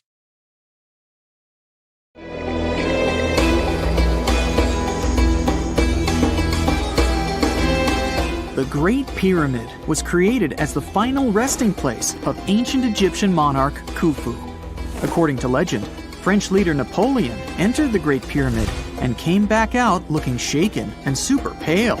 He never revealed what he saw inside, but whatever it was is said to have affected him for the rest of his life. When Napoleon entered the pyramid, he would have walked through a super tight and ascending passageway. He'd then go through another passageway, known as the Great Chamber. This corridor would have been much taller than the previous one, and would have cobbles too. He'd then reach the King's Chamber, the centerpiece of the Great Pyramid, which was lined with huge blocks of granite. But it wouldn't have looked as grand as we might imagine. There are no hieroglyphics decorating its walls, as Egyptians only began decorating the burial chambers of pyramids much later on. The pharaoh's tombs deep inside the pyramid would have also been filled with treasures, from chunks of gold to the world's most expensive jewelry. But this would have all been looted a long time ago. The only thing that probably would have been left in there would have been a huge sarcophagus, which would have once contained the king's mummy. He'd also have to walk past the queen's chamber. This room most likely didn't hold any queens though, as pyramids were usually only built for one person. There are mysterious tunnels leading from here. To this day, no one is really sure what they're there for. And that's not the only mysterious and creepy thing Napoleon may have encountered, as stories of pharaohs leaving ancient curses on pyramids go way back. Many pyramids had warnings written on the outside, telling of horrifying things that would happen to those who entered and disturbed the peace. We might not know what exactly Napoleon found in the Great Pyramid that scared him so much, but we know for sure what was found in Tutankhamun's tomb. Tutankhamun was an ancient Egyptian pharaoh who was only 8 or 9 years old when he took to the throne. He became a cultural phenomenon when his tomb was discovered almost completely intact in 1922. His pyramid sits in the Valley of Kings in Thebes, modern Luxor, which is in Egypt. Unlike the Great Pyramid, Tutankhamun's tomb was covered in beautiful wall decorations. The walls told the story of how he would travel to the afterlife through the underworld. Egyptians believed all people would have to take this journey, so they would fill their tombs with objects and paintings to help them get there. There'd also be spells painted on the walls. They believed this would help people pass over to the next realm. The journey would be pretty long, and for that reason, the ancient Egyptians would also fill the pyramids with food. Tutankhamun's pyramid was filled with 8 fruit baskets. They even found something called gingerbread fruit in there. The rooms were jam-packed with furniture, statues, clothes, and staffs, amongst a whole bunch of other things. You'd likely find a lot of clothes and expensive jewelry in the pyramids as well. The ancient Egyptians wanted their ancestors to travel in style to the afterlife. They put Tutankhamun in his final resting place with over 50 pieces of clothing, all of the highest quality. There were tunics, scarves, gloves, and headdresses, and a ton of jewelry. Bracelets, pendants, necklaces, rings, and scarabs for protection were all found inside. Each of them was made of gold or precious stones. There were also fans made of ostrich feathers to keep the old pharaoh cool in the hot Egyptian sun. But the temperature inside the pyramids never actually went above 68 degrees Fahrenheit. The ancient Egyptians developed a super cool air conditioning system that we don't fully understand even today. Tutankhamun's pyramid also contained 130 walking sticks made from ebony, ivory, silver, and gold to help him on his journey. There were 3 chariots hidden away in case he got tired of all the walking. They also put 11 boat paddles inside, but there was no sign of any boat. The pyramids would be littered with the pharaoh's favorite scents and perfumes. During the excavation of Tutankhamun's pyramid, it quickly became clear that it had been robbed during ancient times. There was damage to doors and traces of oils left in empty jars. It looks like someone raided the pyramid for gold and the scents, perfumes, and oils that had been left for King Tut. There was still a bit of perfume, which was made from coconut oil and frankincense, left in one bottle. It seems like Pharaoh Tutankhamun loved board games. There was an ivory traveling set of senet in his pyramid. Although we don't know for sure exactly how to play it, we have figured out it was sort of an ancient Egyptian version of backgammon. It looks like it was a 2-player game where the goal was to knock your opponent off the board. Not really sure who Tutankhamun's mummy was supposed to play with, though. The ancient Egyptians had some rituals that may seem pretty strange to us. For example, they used to shave their eyebrows off if they ever lost a cat. So it's not too surprising they put some really weird things inside pyramids. Archaeologists discovered a collection of mummified cats and scarab beetles in pyramids that date back more than 4,000 years. They were found in the pyramids of Saqqara, which is south of Cairo. They also found a bunch of makeup kits and mirrors inside. Makeup was worn proudly by both men and women in ancient Egyptian times. Eyeliner was the most popular cosmetic. The Rosetta Stone was one of the best discoveries ever made in pyramids. It was found by our man Napoleon Bonaparte and his team. It's a black granite rock that dates back to 196 BCE. It's transcribed in Greek, Demotic, and hieroglyphic. When it was translated in 1822, we got the key to understanding ancient Egyptian hieroglyphics for the very first time. The discovery of Queen Hatshepsut's mummy in 1903 changed our understanding of the Egyptians forever. After she had passed away, her successor, Thutmose III, removed most of the evidence of her reign, so we basically knew nothing about Egypt's first great female leader. She's now gone on to become one of the few and most famous female pharaohs of Egypt. Pharaoh Khufu even had a fully fledged boat in his pyramid. Archaeologists uncovered more than 1,200 pieces of a giant boat near the Great Pyramid at Giza. They reassembled the boat, and it's a whopping 144 feet long. It's most likely a solar boat, which was designed to carry the resurrected king with the deity Ra. Fun fact, the Pyramid of Giza is the last remaining of the 7 wonders of the ancient world. The other 6 are the Hanging Gardens, the Colossus, the Temple of Artemis, the Mausoleum, the Lighthouse, and the Statue of Zeus. This pyramid was also the world's tallest man-made structure for 3,800 years, and it's the biggest pyramid in Egypt. It took a staggering 2.3 million blocks of limestone, and some weighed as much as 80 tons. It took an incredible 100,000 laborers and a whopping 23 years to build. Its original height was a mega 480 feet.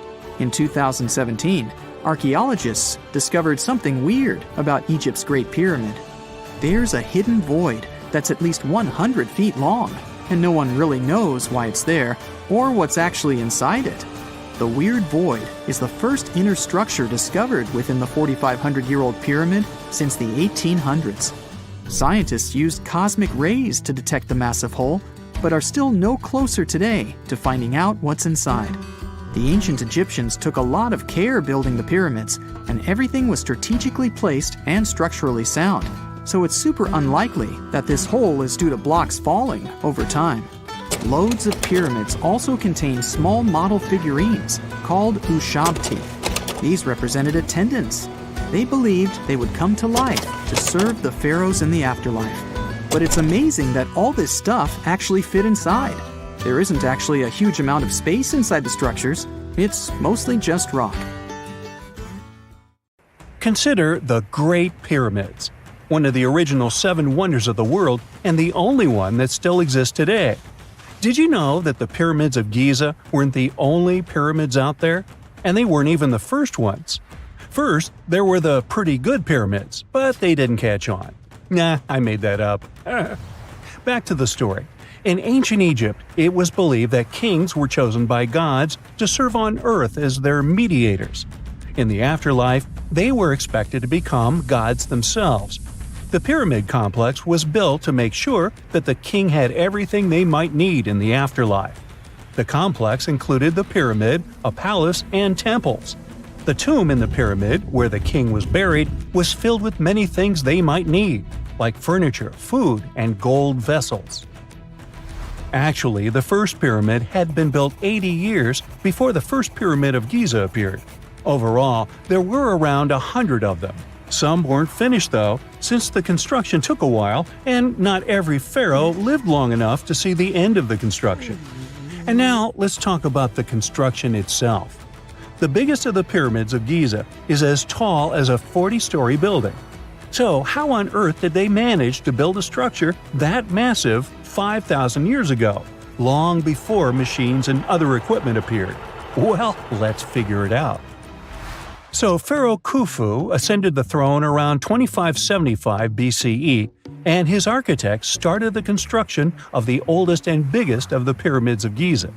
He figured that over 2 million limestone blocks had to be used to build the pyramid, each weighing around 2.5 tons, around the weight of a rhino. The architect wanted to finish the construction in 20 years. To make it possible, a stone had to be carried and pushed into place every 4 minutes, 24 hours a day, 7 days a week, and 365 days a year, except leap year. So obviously, a lot of workers were needed to make it happen. Many believe that it was enslaved people who worked at the pyramid's construction site, but that's not true. Workers came from all over Egypt to contribute to the project. All in all, around 25,000 of them. The Egyptians were doing all kinds of work, starting with manual labor and crafting tools to administrative work. They all worked around 10 hours a day. They were housed and well fed, and they were overall living a more comfortable life than an average Egyptian could afford at that time. Supposedly, the builders lived in a nearby temporary city and were a highly organized community with a strong leader. The pyramids seemed to be designed to align with the points on a compass, and their sides symbolized the rays of the sun. But back at that time, there were no compasses. Ancient Egyptians figured out the directions themselves and with amazing precision. To align the pyramids, they used 2 constellations. The construction site was arranged on the west bank of the Nile River. This also had a symbolic meaning. Just like the sun sets in the west, life sets in the west as well. The second pyramid of Giza was for Khufu's son, Pharaoh Khafre. It's a bit smaller, but this one has the famous noseless statue of the Sphinx. Of course, originally it had a nose. I would tell you what happened to it, but it's still a mystery, and no one knows for sure. Sphinxes have the body of a lion and the head of a human. They were considered guardians of important areas. This famous Sphinx, also pronounced Sphinx, has the head of Pharaoh Khafre and is guarding his pyramid, facing the sunrise. The Sphinx is one of the biggest and oldest statues in the world. Originally, it not only had a nose, but was also painted. Scientists have discovered traces of the red color of its face. So, most likely, the Sphinx was painted red. There are also remains of yellow and blue color on its body. The statue definitely wasn't boring. Till around 1800, the Sphinx was buried up to its shoulders until an adventurer with a team of 160 men dug it out. But let's get back to the construction. The workers, of course, needed stone blocks.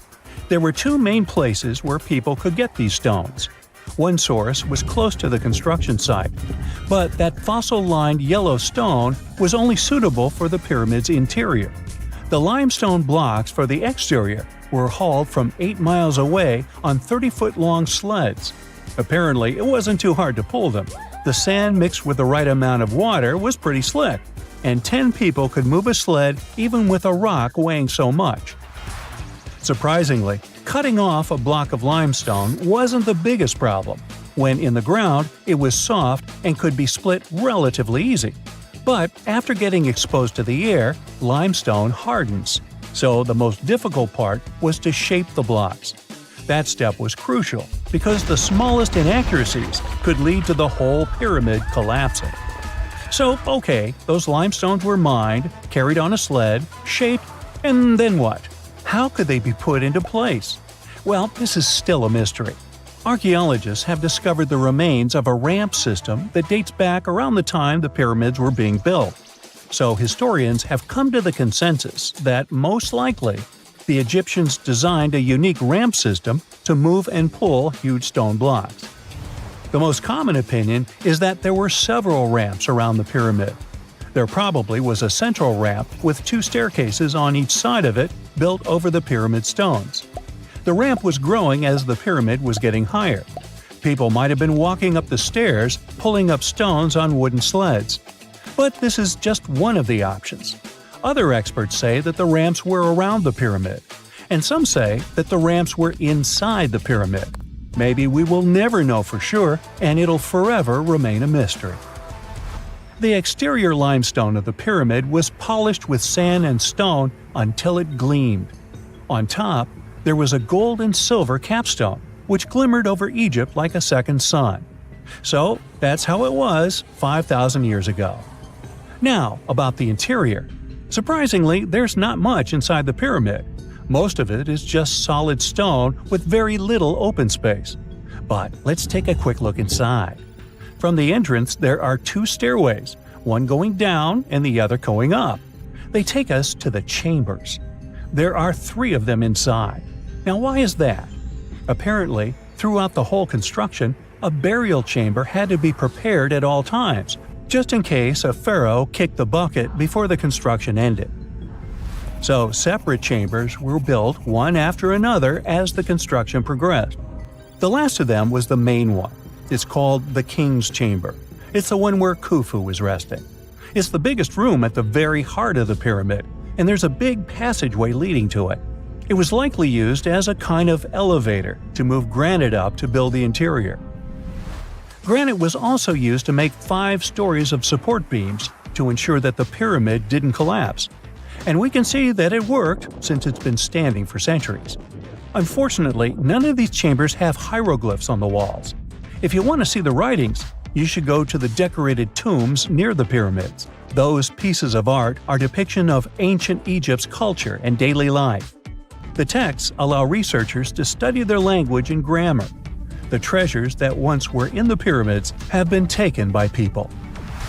There are also many secret tunnels and passages inside the pyramids, but even today, no one knows the whole plan of the interior. Scientists have been sending little robots with cameras inside for many years, but there's still a lot we don't know about the pyramids. Now they're trying to use an X-ray to scan the pyramids from the outside without going inside. So yeah, ancient Egyptians did create a mystery no one has been able to crack for 5,000 years already. In 1850, French scientist Auguste Mariette went to Egypt looking for manuscripts, but accidentally found a head of a sphinx sticking out of the dunes. He cleared the sand and figured out the Sphinx was guiding the entrance to some underground construction. Several months later, he finally entered the Serapeum of Saqqara. Inside, he found an enormous granite sarcophagi with remnants of 64 bulls. Scientists are still amazed by the tech that the ancient Egyptians used to transport those enormous boxes. The Serapeum was built around the year 3000 before the Common Era. It was an underground tomb built to honor the sacred Apis bulls of ancient Egypt. It had a long hallway, almost 500 feet long, with giant stone rooms on both sides. Some of the sarcophagi weighed as much as 50 average cars, and all of them were made with super precision with exact 90-degree angles. These sarcophagi were beautifully decorated with hieroglyphs and carvings that told stories about the lives and importance of the Apis bulls. Now, there are 24 sarcophagi left. In ancient Egypt, Apis bulls were very special animals connected to the deity Ptah. They thought the bulls carried Ptah's spirit and wisdom, helped the pharaoh, and protected the Egyptians. Priests looked for special markings on young bulls to find Apis bulls. It could be a white triangle on its forehead, which symbolized divine light, a shape on its back like a vulture's wing, and a scarab shape under its tongue, which stood for rebirth. If a bull had these signs, they believed it was chosen by Ptah and treated it like royalty. The chosen bulls lived in a special temple in Memphis, the city where they worshipped Ptah. They received the best care and offerings from visitors who wanted their blessings. When an Apis bull passed away, it was treated with great honor and mummified. When Mariette entered the Serapeum, he noticed traces of rollers on the gallery's floor and found 2 wooden horizontal winches. Each had 8 levers. Later, other explorers saw double rails. The burial chambers were lower than the hallway floor. To get the boxes into place, workers filled the chambers with sand so the sarcophagi could be rolled in straight. Then they slowly removed the sand to gently lower the boxes into perfectly cut spaces in the bedrock. A carved stone sign found in the Serapeum said it took 28 days to move just one sarcophagus and its lid into its spot during the time of Ptolemy II. The extreme precision of the sarcophagi with 90-degree angles also has an explanation. Ancient Egyptians wrote texts, or rather, papyrus, on geometry a long time ago. It shows that they knew the approximate number pi and could calculate the volume of a pyramid with its top cut off. If they could figure out complicated math like that back then, it makes sense that they could also carve perfectly flat surfaces 500 years later. All this sounds pretty legit, but some people think certain things don't add up here. The size of boxes is way larger than the size of bulls, yet they buried pharaohs in tiny coffins that barely fit their bodies.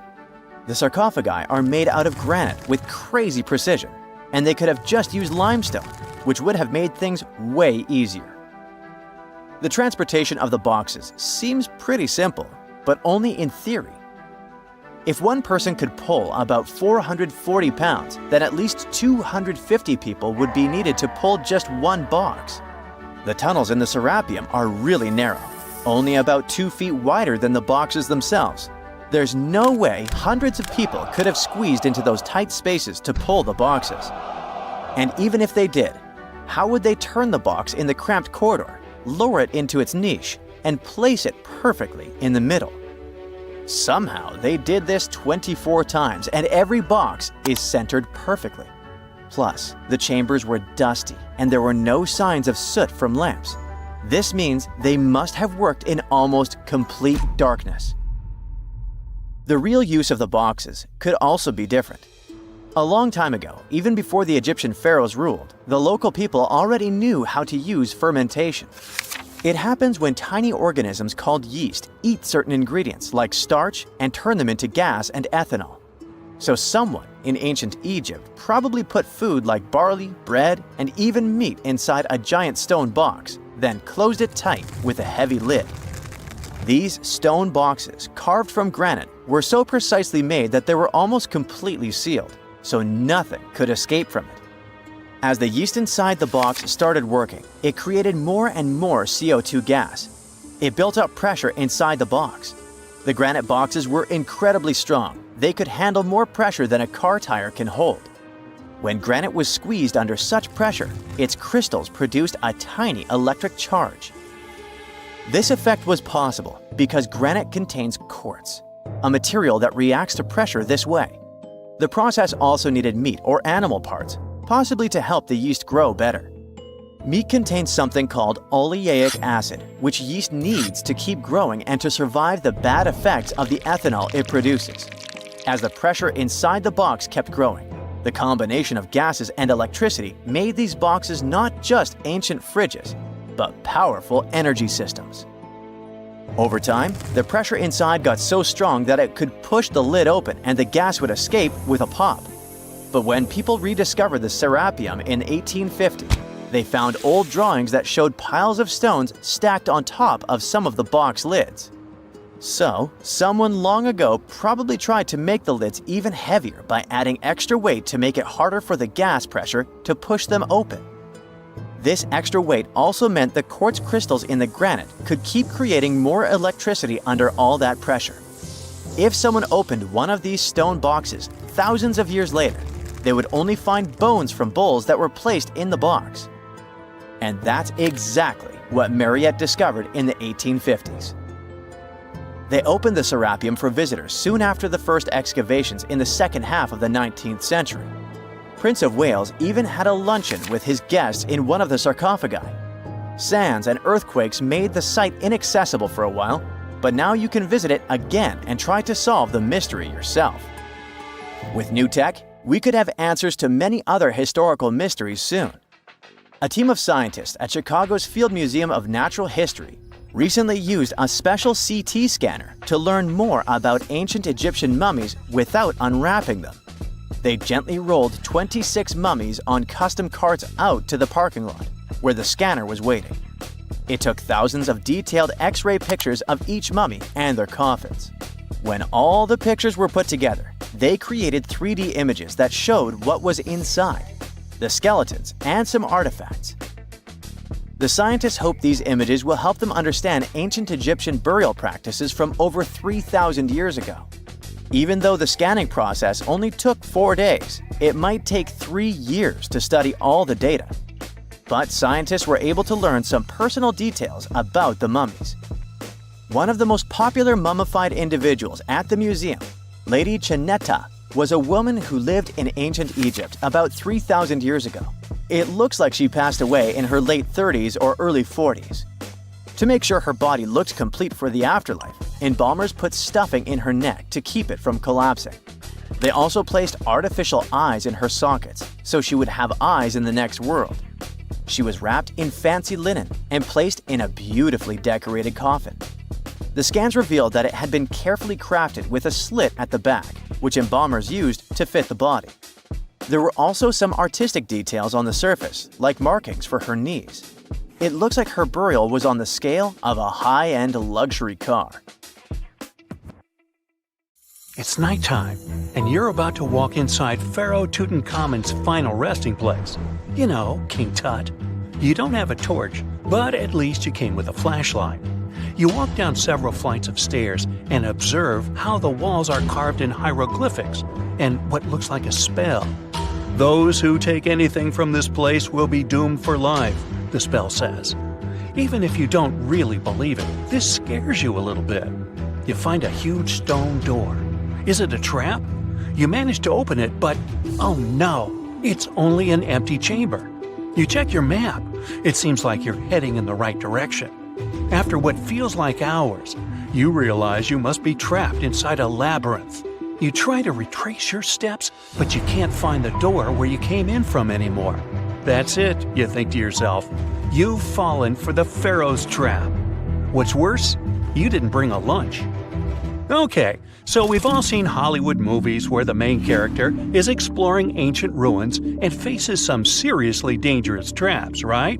We've been told Egyptian royalty protected their final resting places with venomous scorpions and snakes, sliding doors that will trap you for life, and giant rolling boulders that will crush anyone on their paths.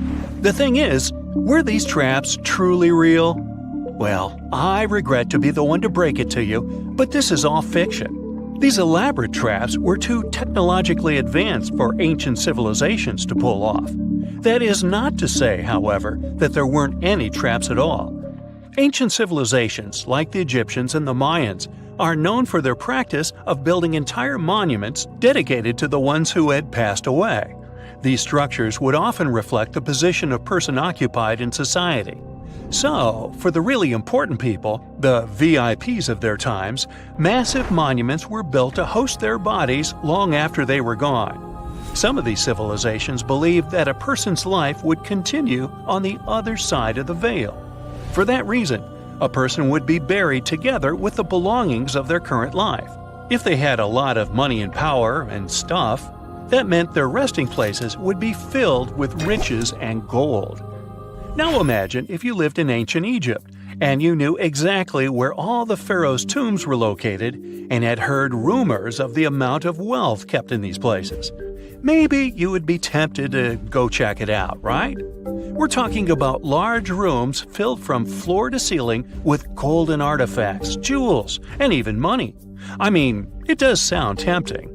And since there weren't any security guards protecting the entrance of these places, Egyptians needed to get creative as to how they would protect these riches. These old civilizations found some traps to be useful. A recurring one was building empty rooms inside the monument to confuse a burglar. Now, let's take a look at Amenhotep III's final resting place as an example. It was built in the city of Luxor, in a spot also known as the Western Valley of the Kings.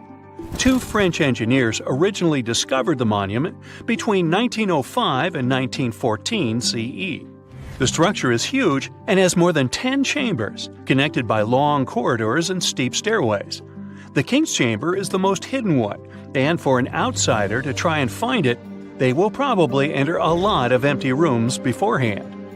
Other pharaohs tried to protect their riches by commissioning monuments with false doors concealing pits that were up to 20 feet deep. This way, an unwarned and unwanted visitor would be surprised by the deep hole on their way to the king's resting chamber.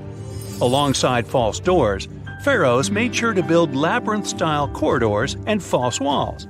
This way, robbers could take hours or days before they found the king's real chamber.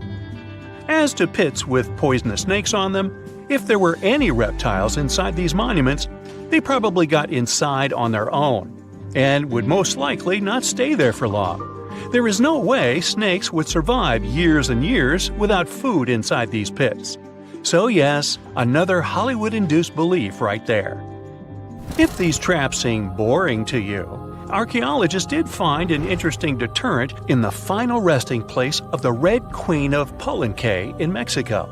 Palenque was one of the most powerful Mayan cities in pre-Columbian Mexico, and the Red Queen was believed to be the grandmother of the last Mayan king, undoubtedly a person of immense importance to the empire.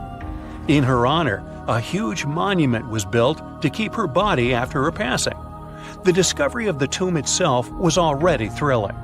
Archaeologists found an ancient monument when digging at the site back in 1994. The first thing they found was a room with a hidden door. Once they opened the door, they discovered a long corridor. Finally, at the end of this corridor was the Queen's chamber. The team of archaeologists was beyond excited to unearth this chamber with the mummy of the Queen herself still inside it. They found her to be accompanied by her pearls, jade shells, and expensive rocks. But as the team explored the remains, they saw something rather strange. The room was filled with a red-colored powder.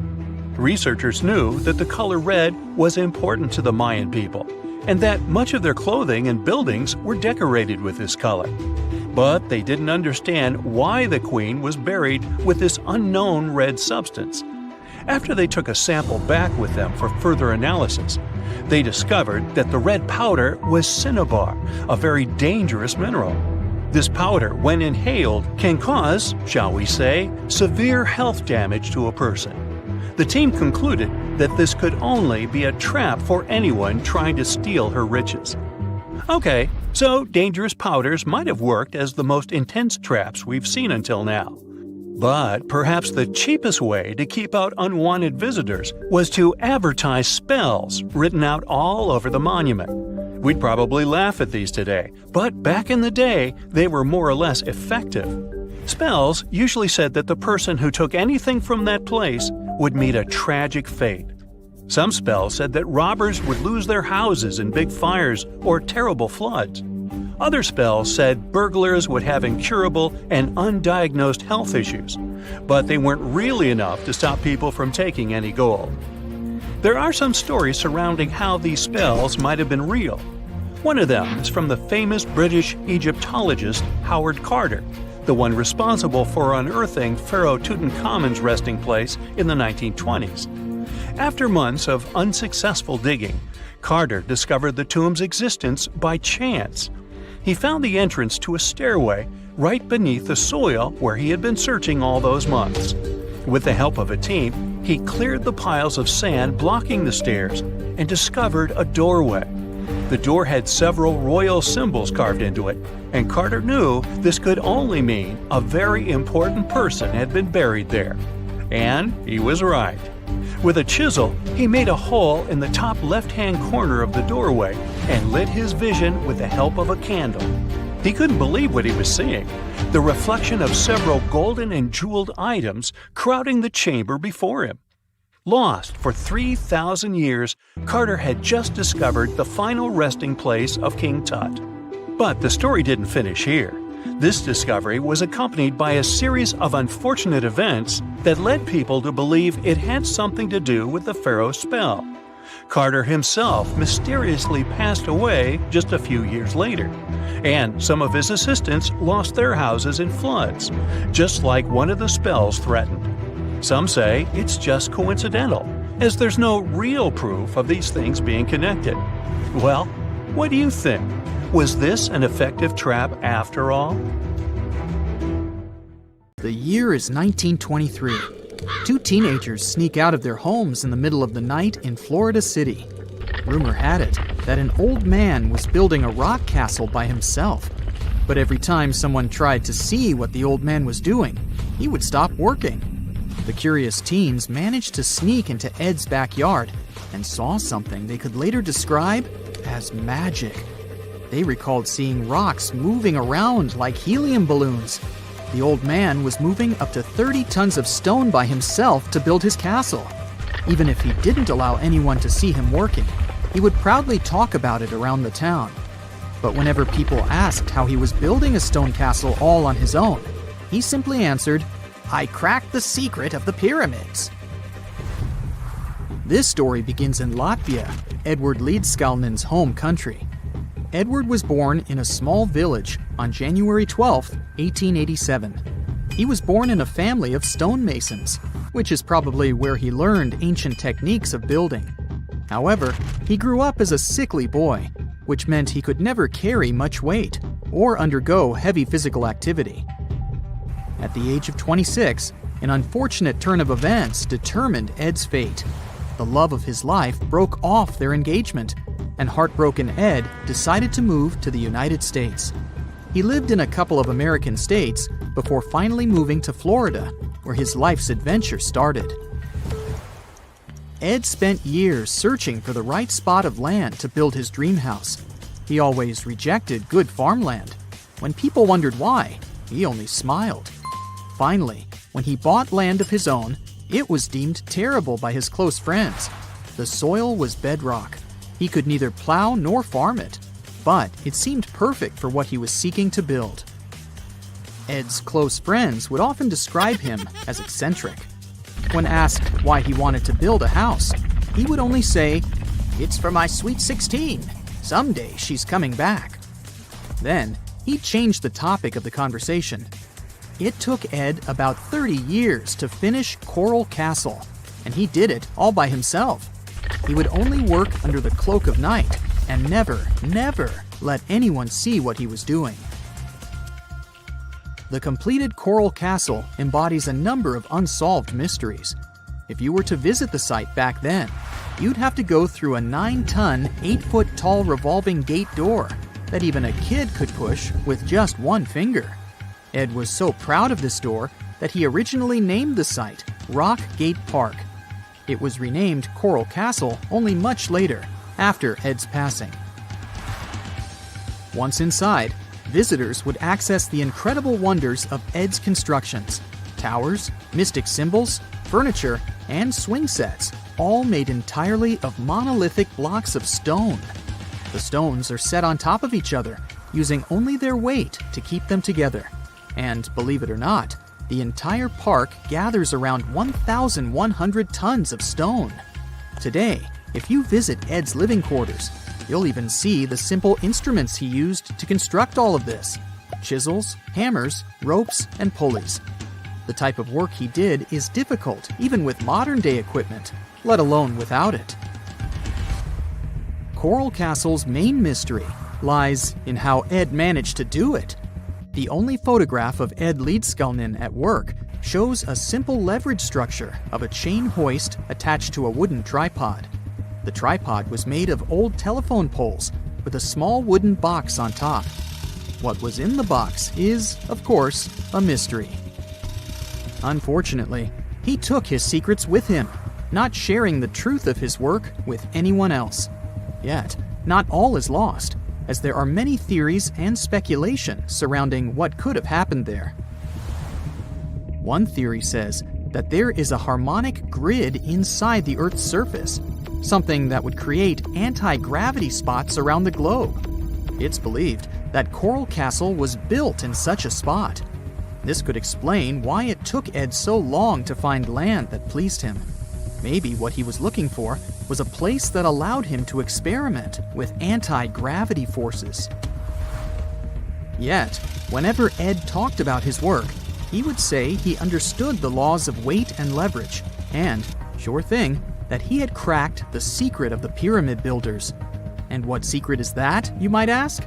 According to Ed himself, it has to do with magnetism. He even published a pamphlet called Magnetic Current. There, he explains that every object has magnetic particles inside of them. A person just needs to understand where they are located inside such objects. This way, objects can be lifted and moved around without much effort, just like moving something heavy underwater. Researchers say that if we assume Ed Leedskalnin and the pyramid builders used the same technique, then it would only have taken 4,700 workers to build the Great Pyramid of Giza, instead of the 20,000 to 100,000 that is currently estimated. But this story just keeps on getting more and more mysterious. In the late 1920s, Ed was finishing the construction of Coral Castle in Florida City. Rumors about his work had spread around town. People said Ed was hiding a stash of money somewhere in his living quarters. One night, a group of men waited until Ed was alone and broke into the castle to rob him. They couldn't find the money and, luckily, didn't harm Ed. But in the following days, he decided that it was best he moved out of that land.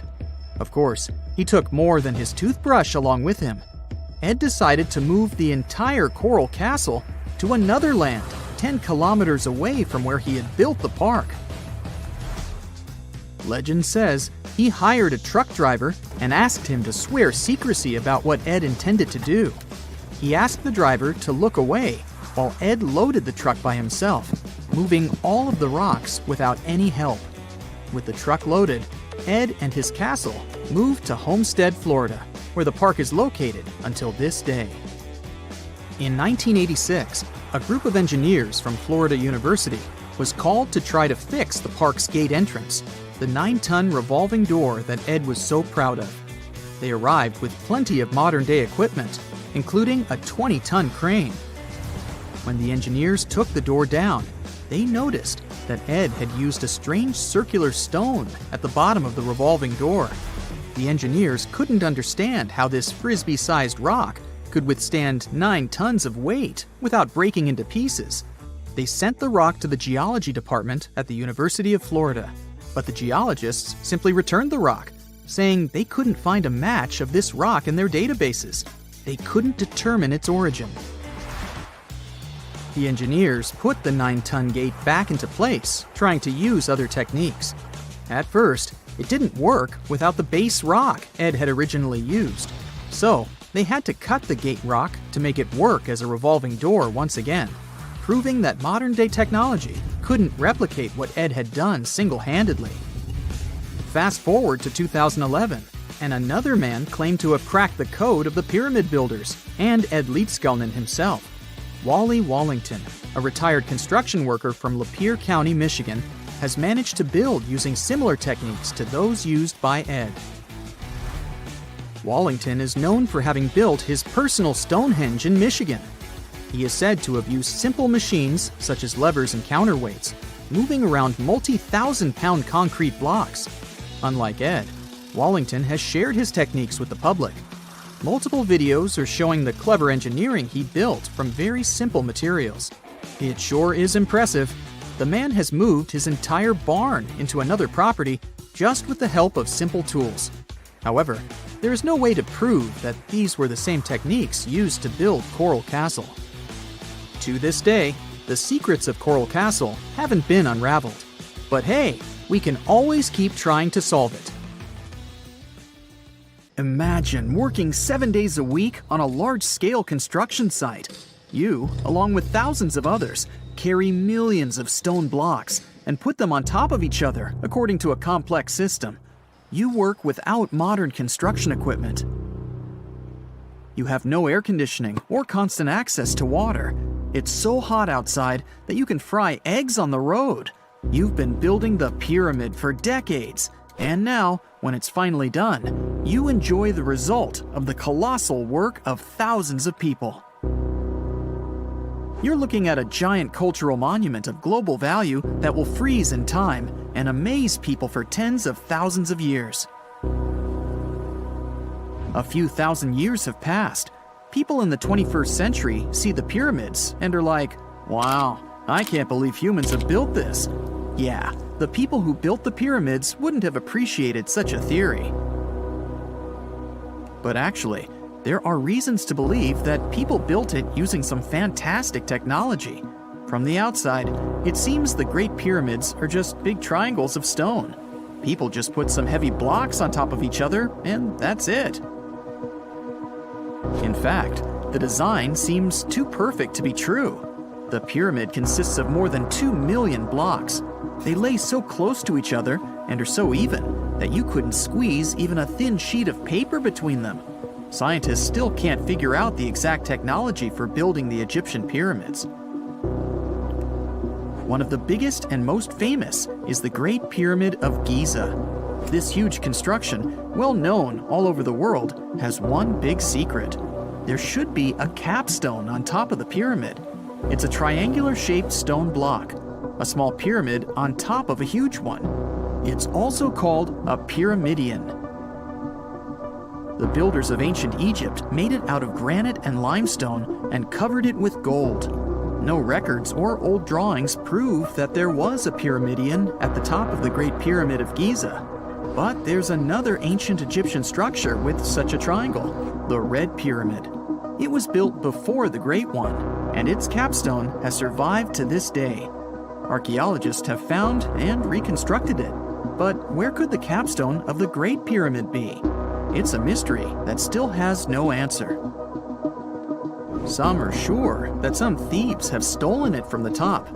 Maybe they just climbed up and pushed the Pyramidian down. It makes perfect sense. The capstone was probably the most valuable element of the pyramid. Many scientists and archaeologists still don't know its exact purpose. Some believe that this peak covered with gold glorified the pharaohs. The capstone reflected moonlight at night and illuminated the entire space around it. During the day, the capstone reflected sunlight with its shiny surface. You could have noticed it from afar. The top of the pyramid was a kind of guiding star for lost travelers. All other stone blocks of the pyramid consist of limestone. People polish them to make them look shiny. In the past, they were even glowing and reflected light. You could see glowing pyramids from space, although they looked like tiny lights. Over thousands of years, winds, sandstorms, and rains have changed the pyramid's appearance. If people had taken care of them all this time, they would have looked like something out of science fiction movies, or the pyramids from Las Vegas. But unfortunately, we will never see their original appearance. Some archaeologists and scientists believe that the capstone could absorb the sun's energy and distribute it evenly throughout the pyramid. No one knows precisely why the Egyptians needed this technology. There's a theory the pyramids are ancient energy systems. The pharaohs applied this energy to use some unique technologies that were more advanced than all the achievements of the 21st century. And the triangular shape of the pyramids was ideal for boosting this electromagnetic energy. In theory, solar radiation, or electromagnetic forces, accumulated at the top of the pyramid, filled the inner rooms, and then went down the walls to the base. Any surface distortion could prevent the flow from spreading, so they had to create a perfectly smooth surface. That's why they installed the blocks, so that nobody could squeeze a needle or razor blade between them. Many people believe in this theory because they built the pyramids from limestone. This material can hold energy inside itself. In the inner part, they created granite deposits to cause air ionization, that is, to create an electric charge. They also dug channels under the pyramid for water to transmit electricity. And at the top, they put a gold capstone, the best conductor of electricity. So, this is how you get a great power generator. Different cultures used similar technologies to create electricity all over the world. But these are all theories. If it had been working, humanity would have used these technologies today. There are mentions of the metal industry, chemistry, engineering, physics, mathematics, and astronomy in some ancient records. Most scientists don't believe in all these things. We know the detailed stages of the technology's development in different cultures. In the 21st century, scientists, historians, and anthropologists can track the evolution of all modern devices. If people had created some technological inventions in ancient times, the history of the world would have looked different. Perhaps all the achievements of antiquity could have been wiped off the face of the earth by global cataclysms, and it can happen to us. Just imagine how people would dig up a laptop in 5,000 years. Perhaps they wouldn't understand what kind of device it is. Another Egyptian wonder surrounded by mystery is the statue of the Sphinx. The Egyptians carved it out of a single massive piece of limestone about 4.5 thousand years ago. But scientists still don't know the exact date of its construction or who built it.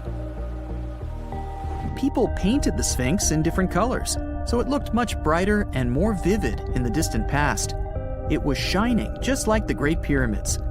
Anyway, time hasn't only changed its appearance, but its name too. Initially, the Egyptians called it Horemheb. The Greeks renamed it the Sphinx about a few hundred years after it had been built. The Sphinx emphasized the greatness of the rulers of Egypt. It also performed a symbolic function of a watchdog guarding the tomb of the pharaoh and the paths leading to it. This version sounds realistic, since archaeologists have discovered many secret entrances at the foot of the Sphinx. Perhaps these rooms and intricate tunnels lead to underground halls with treasures. And treasures don't always mean gold and jewelry. According to legends and theories, the Sphinx guards the Hall of Records, the storage of all humankind's knowledge. The information about the ancient mythical state of Atlantis could be there. You can find many detailed maps of the internal dungeons of the Sphinx on the internet. They show structures 12 stories deep under the statue. It looks like a small city filled with gold, scrolls of knowledge, and various ancient artifacts. But don't believe all these maps. These are just theories. Several thousand years have passed, but people have very little information about it. Archaeologists know that there are still many strange and exciting things about the Sphinx that are still undiscovered. Some locals are afraid to research because they believe they can awaken something terrible from the underground depths.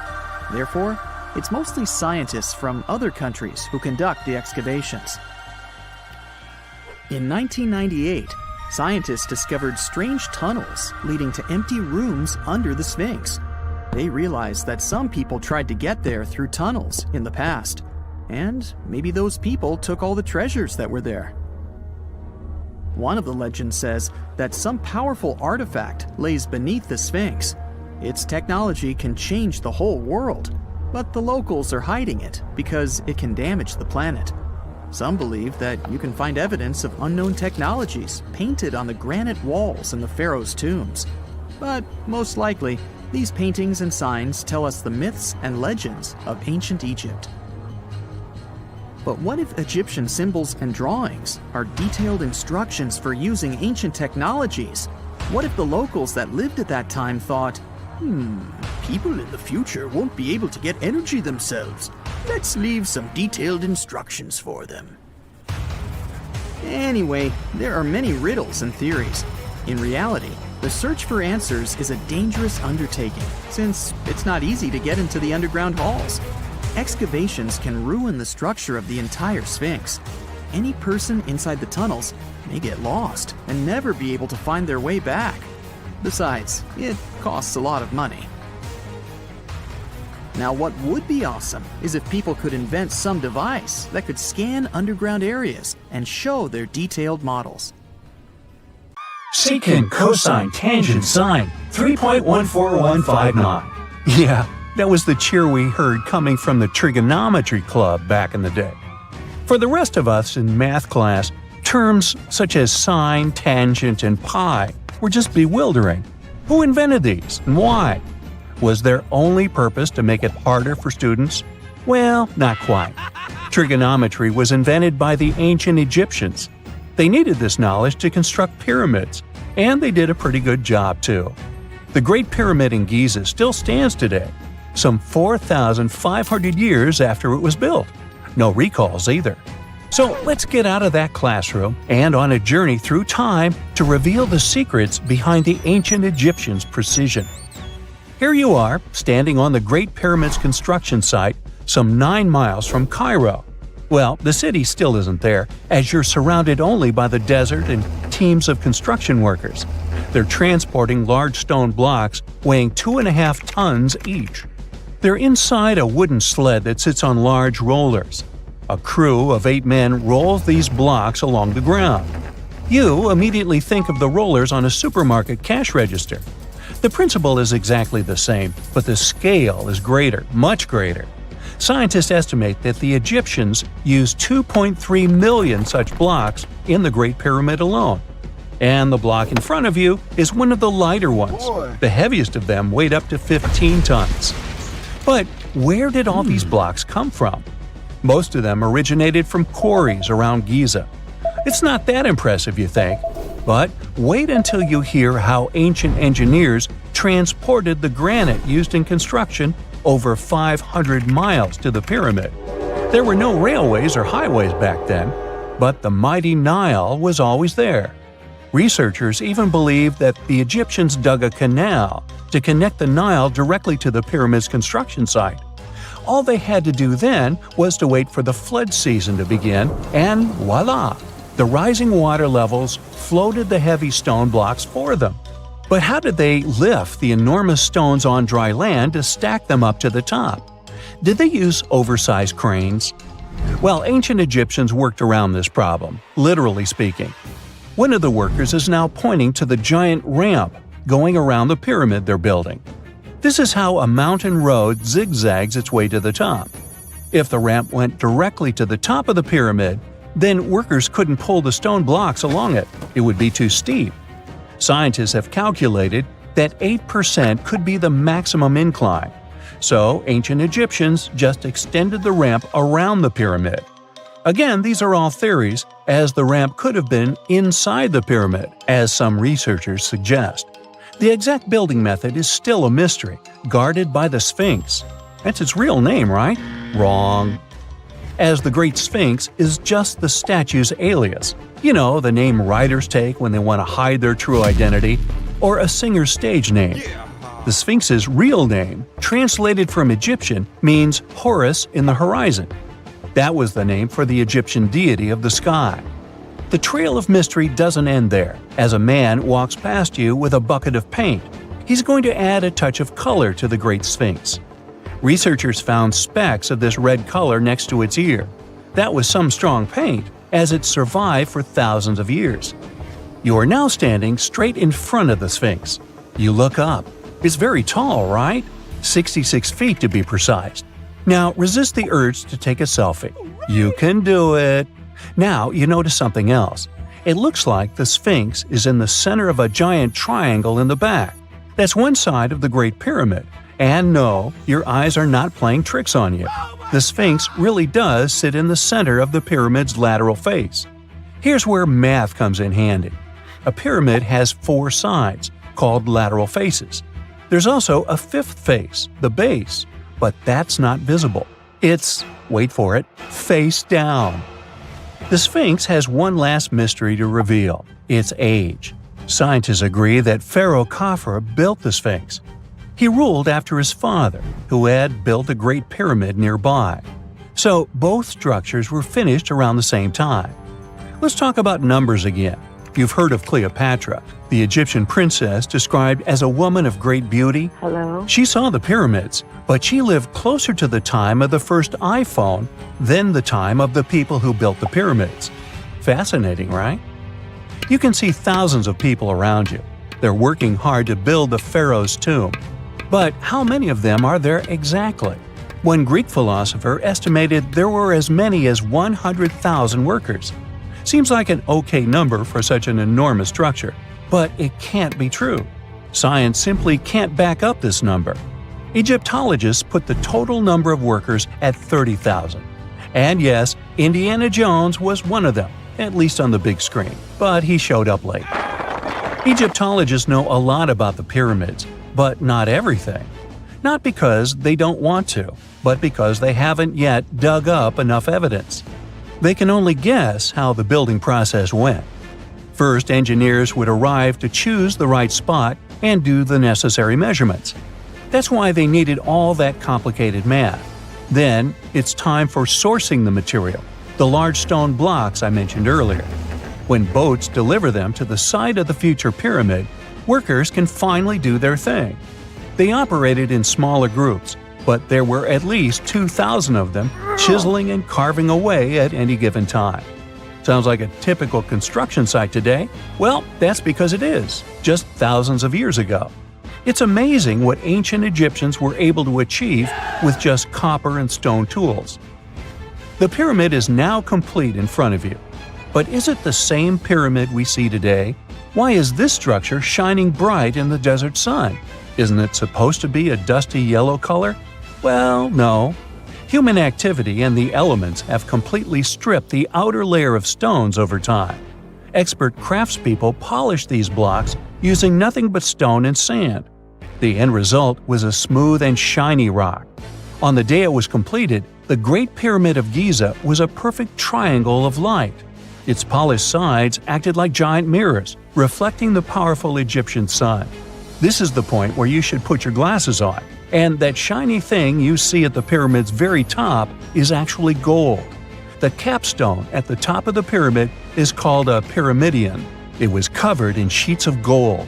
As you can guess, these were the first stones to disappear. Let's make another stop before we get you back to your classroom. We travel to the British Isles, and no, Stonehenge isn't our destination. It is Newgrange in County Meath. Scientists estimate that the ancient peoples of Ireland built this stone monument around the year 3200 BCE. This makes it older than both Stonehenge and the Great Pyramid in Giza. The function of the circular mound in Newgrange is the same as the one of the Great Pyramid and equally mysterious. The estimated amount of loose stone present in the valley is over 220,000 tons. And it's not just randomly thrown on a pile.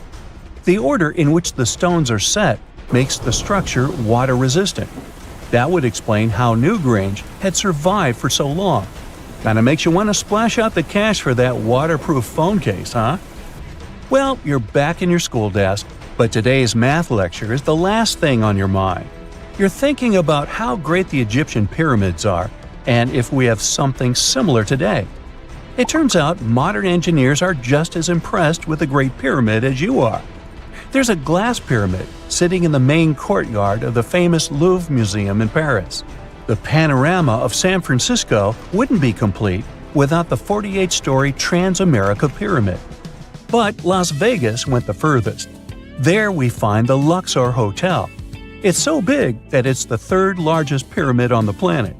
And guess what's in front of it? Yup, a replica of the Sphinx.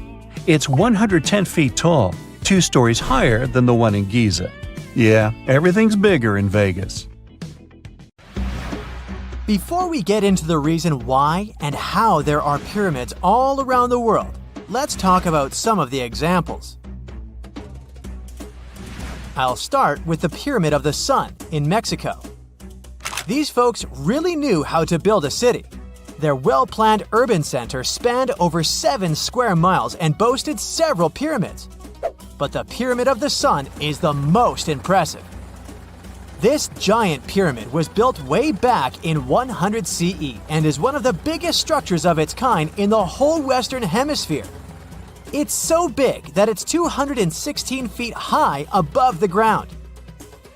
If you ever find yourself in this ancient city, you won't be able to miss the Pyramid of the Sun. It's right there on the east side of the Avenue of the Dead, the city's main north-south street. To build this incredible pyramid, around 1 million cubic yards of material were used, including a special kind of red volcanic rock called hued tezontle. Impressive, huh? We don't know too much about the people who built the Pyramid of the Sun or its purpose. But archaeologists believe there was once a temple on top of it. When explorers went below the pyramid in the 1970s, they found a bunch of cool tunnels and chambers. In 2011, they even found a secret stash of clay pots, obsidian pieces, animal bones, human figurines, and a mask. Who knows what other secrets the pyramid is hiding? If you decide to see this one, you must climb the pyramid using the 248 uneven steps on the west side. Watch your step. Sudan got some pyramids too. Nubian pyramids aren't as big as the ones in Egypt, but they still got around 200 of them. These ancient pyramids have been home to the tombs of the pharaohs of the Meroitic Kingdom for almost 1,000 years, who ruled Egypt from Nubia to the Mediterranean Sea. The pyramids at Meroe were constructed using granite and reddish sandstone. Oh, and did you know that Sudan has more ancient pyramids than Egypt? The Kushite pyramids depict the indigenous architecture and burial traditions of Nubia's Napata and Meroe kingdoms, which ancient Egypt influenced. Meroe, the burial site of over 40 queens and kings, is the most extensive Nubian pyramid site. The tomb walls depict mummified royals bedecked in jewelry, their wooden caskets containing bows, quivers of arrows, and other artifacts pointing to the Meroitic relationship and trade with Egyptian and Greek civilizations. So if you're looking for some ancient tombs to explore, you may consider skipping the crowds in Egypt and heading on down to Sudan. Let's fly to Iraq to see some more pyramids. Ziggurats have fancy receding layers and tiered temples. Instead of a smooth exterior, it has tiers like a cake. Perfect for all the important work and rituals that went on inside. You can find these towering structures scattered throughout Iraq and Iran, and they're a real testament to the power and skills of the people who built them. One of the biggest and most impressive ziggurats is the ziggurat at Ur. It's basically a giant rectangular pyramid that stands a whopping 70 to 100 feet tall, with 3 levels of terraces and a temple on top. Can you imagine how many baked bricks it took to build that thing? Try 720,000 for just the lower portion. This particular ziggurat was built for Sumerian king Ur-Nammu. Similar to other ones, this pyramid has been around for thousands of years, so it got a little rough around the edges. Thankfully, the Babylonian king Nebuchadnezzar II and some archaeologists came to the rescue in the 6th and 20th centuries respectively. And now you can find this near Talil Air Base. The ziggurat at Ur was built in 2100 BCE by King Ur-Nammu for the moon deity Nana. It was the tallest building in the city, and you could see it from miles around. It was like the medieval cathedral spire of its day. People would come here to bring their agricultural surplus and get their food allotments and seek spiritual nourishment. Sadly, the Nana temple at the top of the ziggurat didn't survive, but we do have some blue glazed bricks that may have been part of its decoration. The lower parts of the ziggurat are pretty amazing though. The architects even included holes in the temple's baked exterior to let the water evaporate from its core. Since we explored some of the pyramids on our planet, let's take a broader perspective. They can be found in many parts of the world. Egypt has over 100 pyramids, double that number in Sudan, and dozens of others are scattered in the Middle East and China. The Americas have the most pyramids in total, with more pyramids than the rest of the world combined. These pyramids are located in Mexico, Guatemala, Honduras, and El Salvador. Time to know more about the evolution of pyramids through history. The oldest pyramid is in Egypt.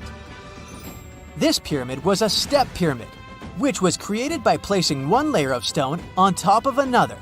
The pharaoh Sneferu is credited with creating the pyramid shape we recognize today.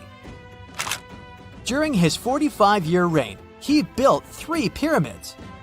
His first 2 attempts failed, but he finally got it right with the Red Pyramid, which is considered the first true pyramid. It was Sneferu's son, Khufu, who built the Great Pyramid of Giza, which was the tallest human-made structure on Earth for almost 4,000 years. Latin American pyramids are similar to early Egyptian step pyramids, but they were built independently, with no knowledge of each other. The pyramids in Sudan were built around 700 BCE and are tall but much narrower than those in Egypt. How in the world did all these civilizations build these things without even texting each other? After all, the Aztecs, Mayans, and ancient Egyptians were about as different as possible. But despite their cultural differences, they all seem to agree on one thing. Pyramids were pretty cool. Step pyramids are all around the world because they were the most feasible and stable way to build large and tall structures without access to lighter building materials like wood and metal. The triangular form with a square base is the best way to build a sturdy structure, and having a cube structure would require more material for less height. Now, when it comes to pyramid design, the Egyptian pyramids were like giant triangles with a square base, smooth sides, and a pointy top. On the other hand, the Aztecs and Mayans went for a tiered cake look, with steps leading up to a flat platform on top. So, while all these pyramids share the same basic shape, they have their own unique flair. Each group built its pyramids using different materials, techniques, and slope angles. So while they may have been inspired by each other's work occasionally, they were just doing their own thing. Egyptian pyramids had smooth, angled sides that were designed to help the pharaoh's soul ascend to heaven. The Pyramid of the Sun was built over a series of caves that served as a passageway for the deities. The Maya built the temple of Kukulkan in Chichen Itza to honor the deity Kukulkan, usually represented by a serpent. Nicknamed El Castillo, it has 91 steps on each side, plus a platform. That's 365 steps, one for each day of the Mayan calendar. Tell me, Brightsiders, how were pyramids built? To begin with, humans made them, not a foreign race from space that landed on Earth. You see, one thing that all pyramids have in common is that they were built without advanced tools or even the wheel. It took a lot of people to build them, including skilled laborers and architects. For example, it's estimated that 20,000 people built the Great Pyramid of Giza, and it's believed that most of them were skilled laborers. Building pyramids was a massive undertaking that required years of planning and effort. The Great Pyramid at Cholula, Mexico, took 600 years to complete. X-rays are a type of invisible radiation that can pass through our bodies and objects. They're very important in the field of medicine because they allow doctors to see inside our bodies without having to perform surgery.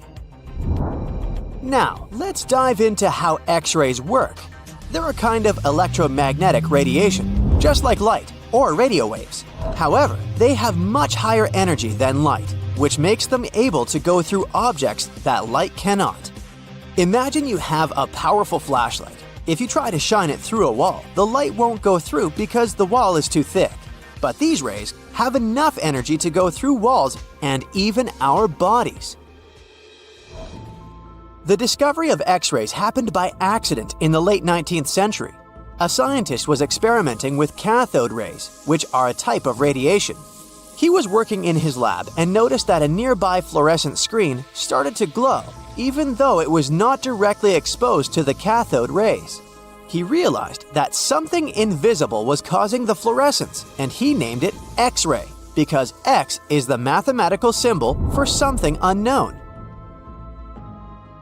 He continued experimenting with such rays and discovered that they could pass through many objects, like flesh and bones, but not through denser materials like metal. He also found that X-rays could create images on photographic plates, just like a camera takes pictures. The way this works is quite fascinating. Imagine you're standing in front of a bright light and you hold your hand in front of your face. Your hand blocks the light and you can't see through it. But if you place a sheet of tissue paper in front of your hand, some light will pass through, and you'll be able to see the outline of your hand. X-rays work in a similar way. When a doctor wants to take an X-ray of a part of your body, they will ask you to stand or lie down next to a machine. This device has a special plate that can capture the image. Let's say the doctor wants to further examine your arm. They will place the X-ray plate on one side of your arm and the machine on the other side. Then, the machine will produce a controlled burst of X-rays that pass through your arm. Remember how we talked about the tissue paper allowing some light to pass through? Well, in this case, some of those X-rays will go through your arm, while others will be absorbed or blocked by the denser parts of your body, like bones. The plate captures the X-rays that pass through your arm, and it creates an image. This image shows the bones and other structures inside your body, allowing the doctor to see if there are any problems or injuries.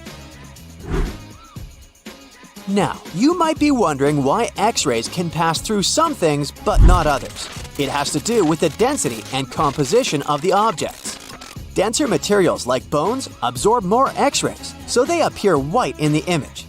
So when you look at the result, you'll see your bones as white shapes. Other tissues like muscles and organs are less dense and allow some of those rays to pass through, so they appear as gray shadows.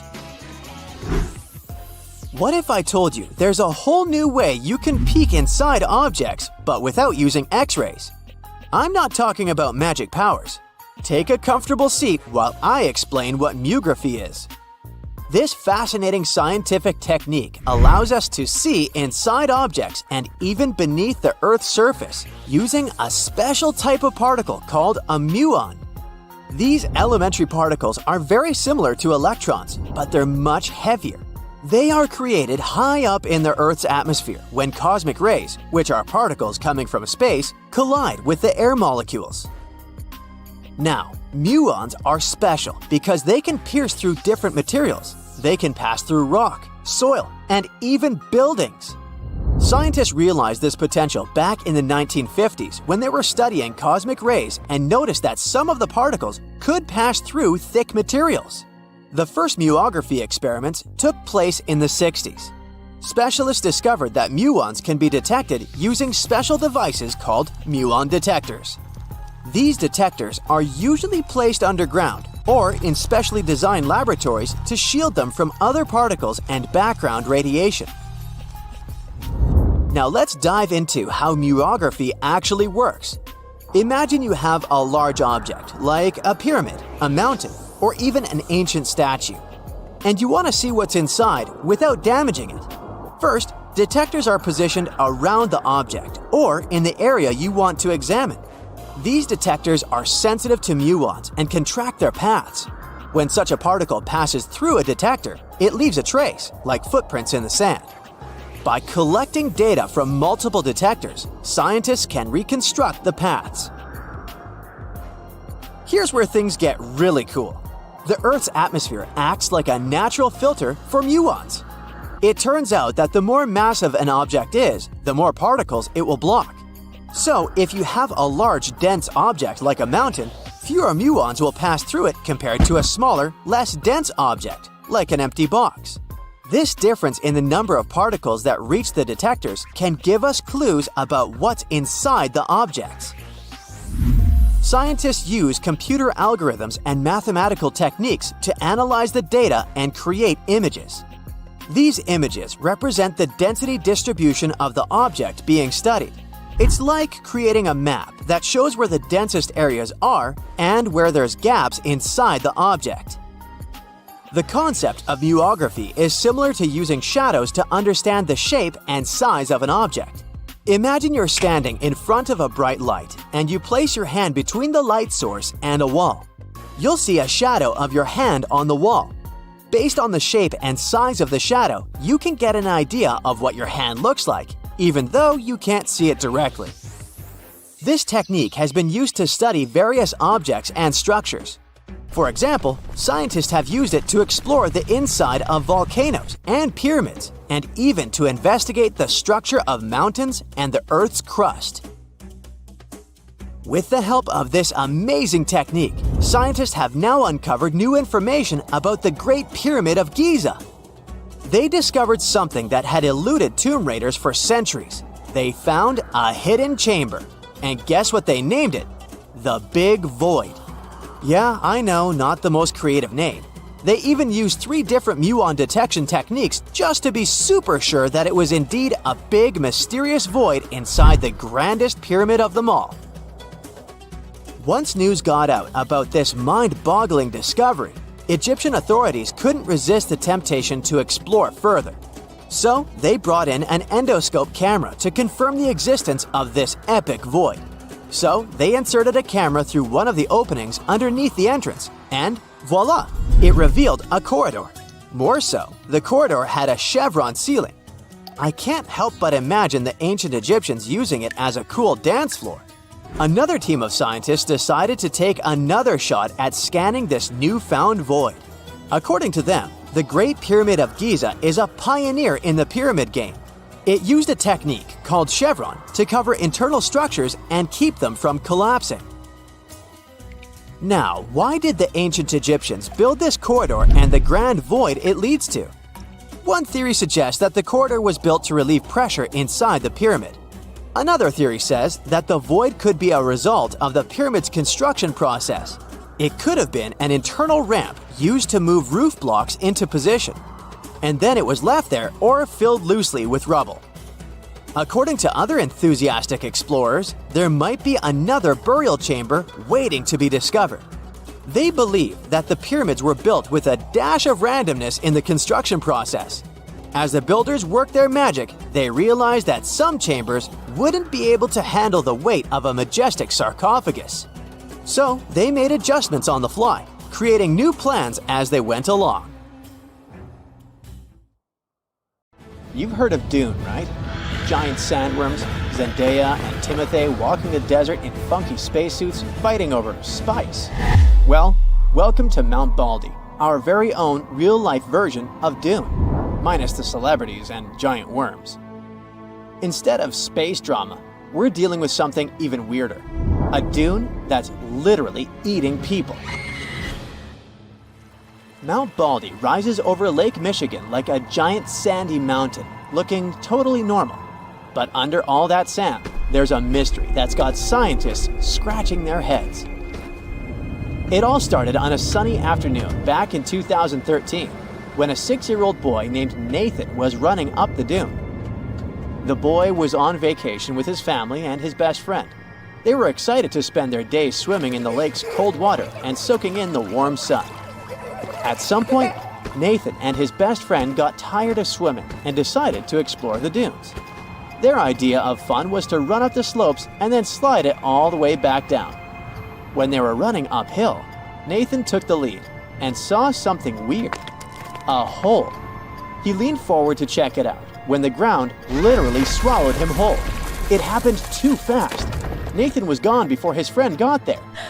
His family freaked out, and for 3 long hours, search teams desperately tried to find him. Don't worry, the guy survived, even though his chances were slim. And since then, scientists have been trying to understand what on earth caused this accident. The weird part here is that dunes like Mount Baldy shouldn't have holes or empty spaces underneath them. Dunes are supposed to be solid piles of sand. For sinkholes to happen, there needs to be running water below ground. This water usually weakens the soil up until the point where the ground breaks beneath the surface and a huge hole opens up.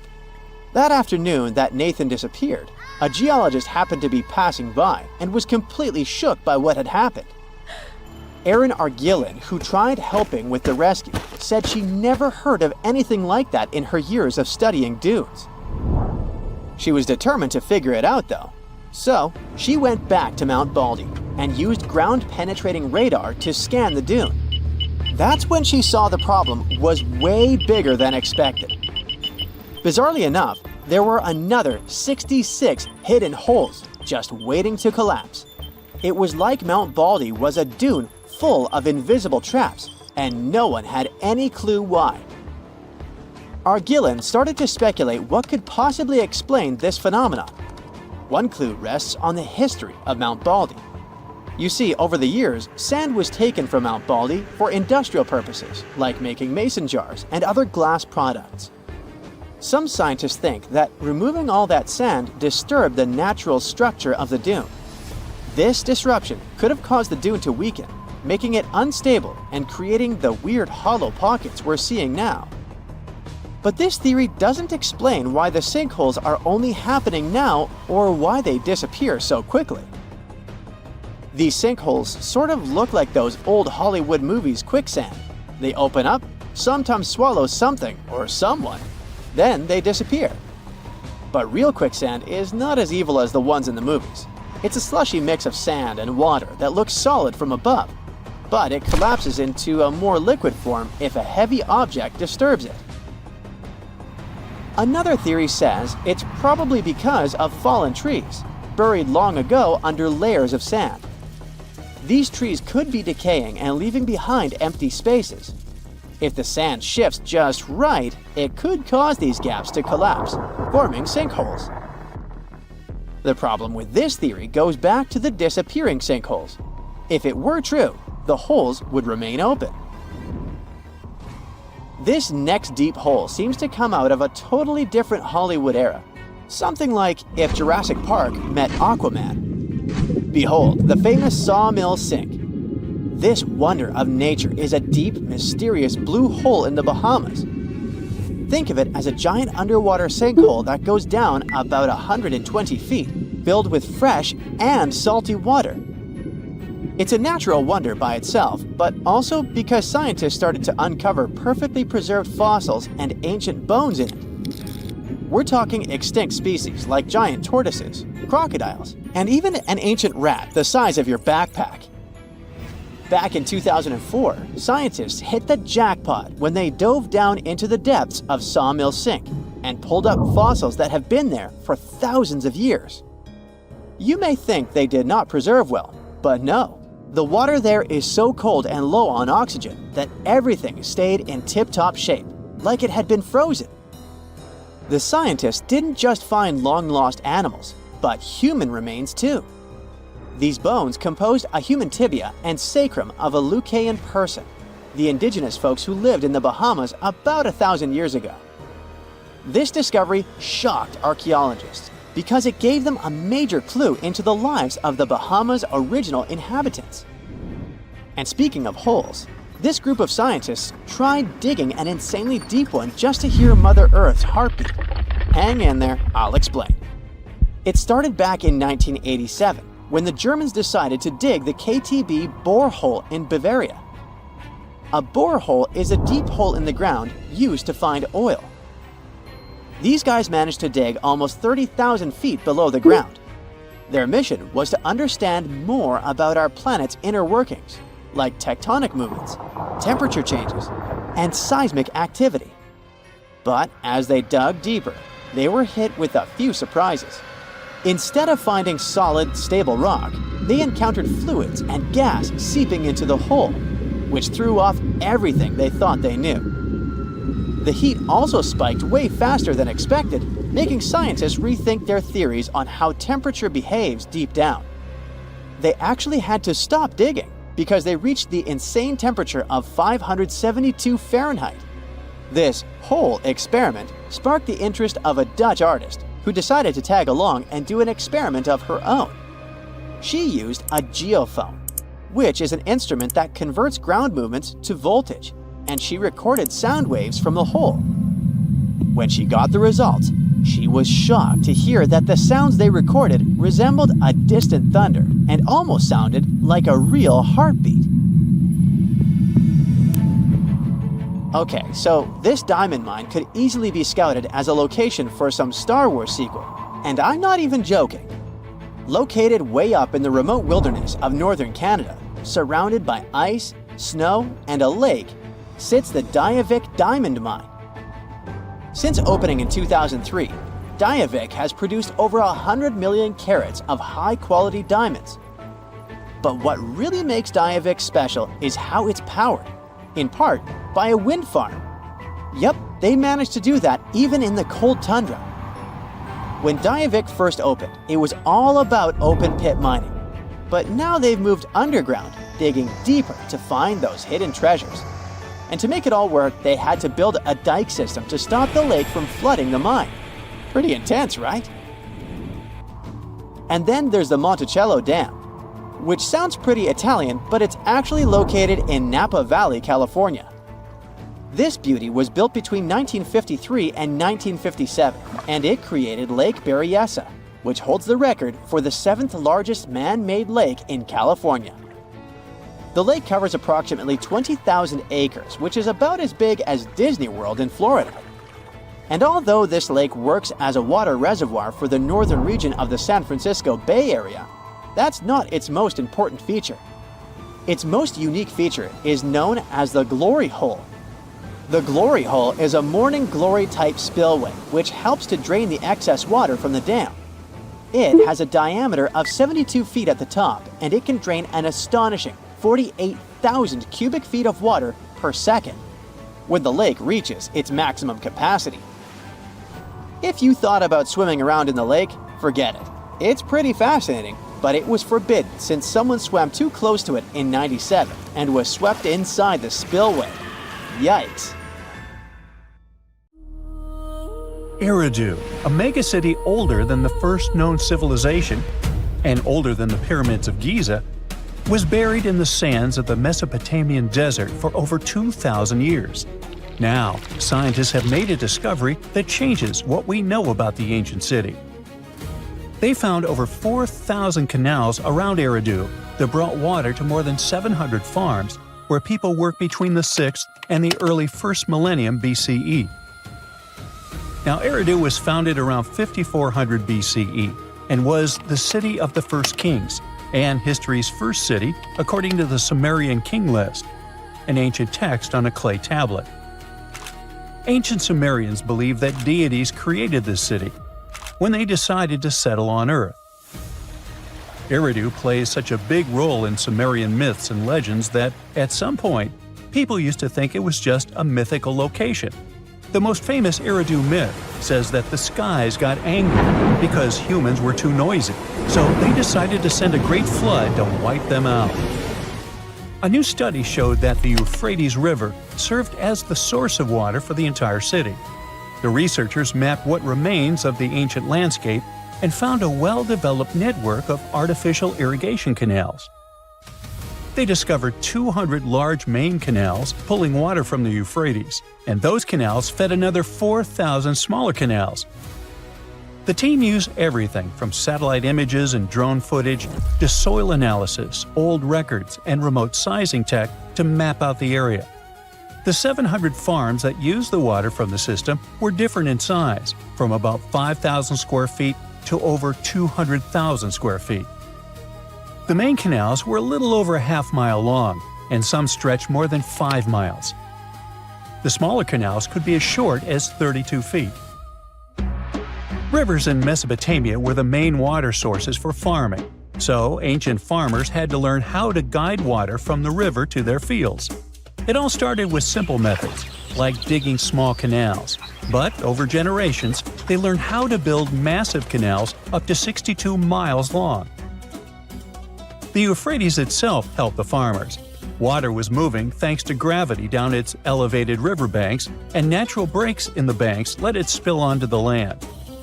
Researchers aren't sure when each canal was in use, and it's unlikely that all 4,200 canals were active at the same time during that long period.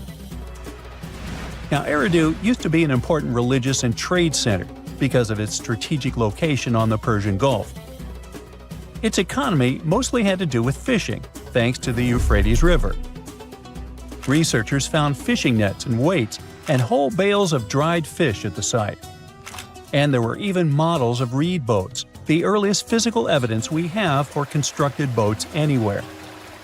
The city was thriving until people abandoned it around the year 600 BCE, and scientists still aren't sure why they did it. The local residents, plus the visiting pilgrims and merchants, had just exhausted all the resources of the land. They had to let it rest several times before abandoning the city for good. It happened when the Euphrates changed its course, and they lost their main source of water. Now, many centuries later, in 1854, a British official was on a mission to this area to check out a remote place that had a bunch of mounds called tells, which are piles of debris left behind by ancient human settlements. At first, Taylor wasn't impressed. He had been hoping to find something big, maybe statues, ancient writing, or ruins of palaces and temples. But with the brief time he had, all he found were things like walls, drains, stone platforms, and pieces of limestone columns decorated with tiny mosaic cones.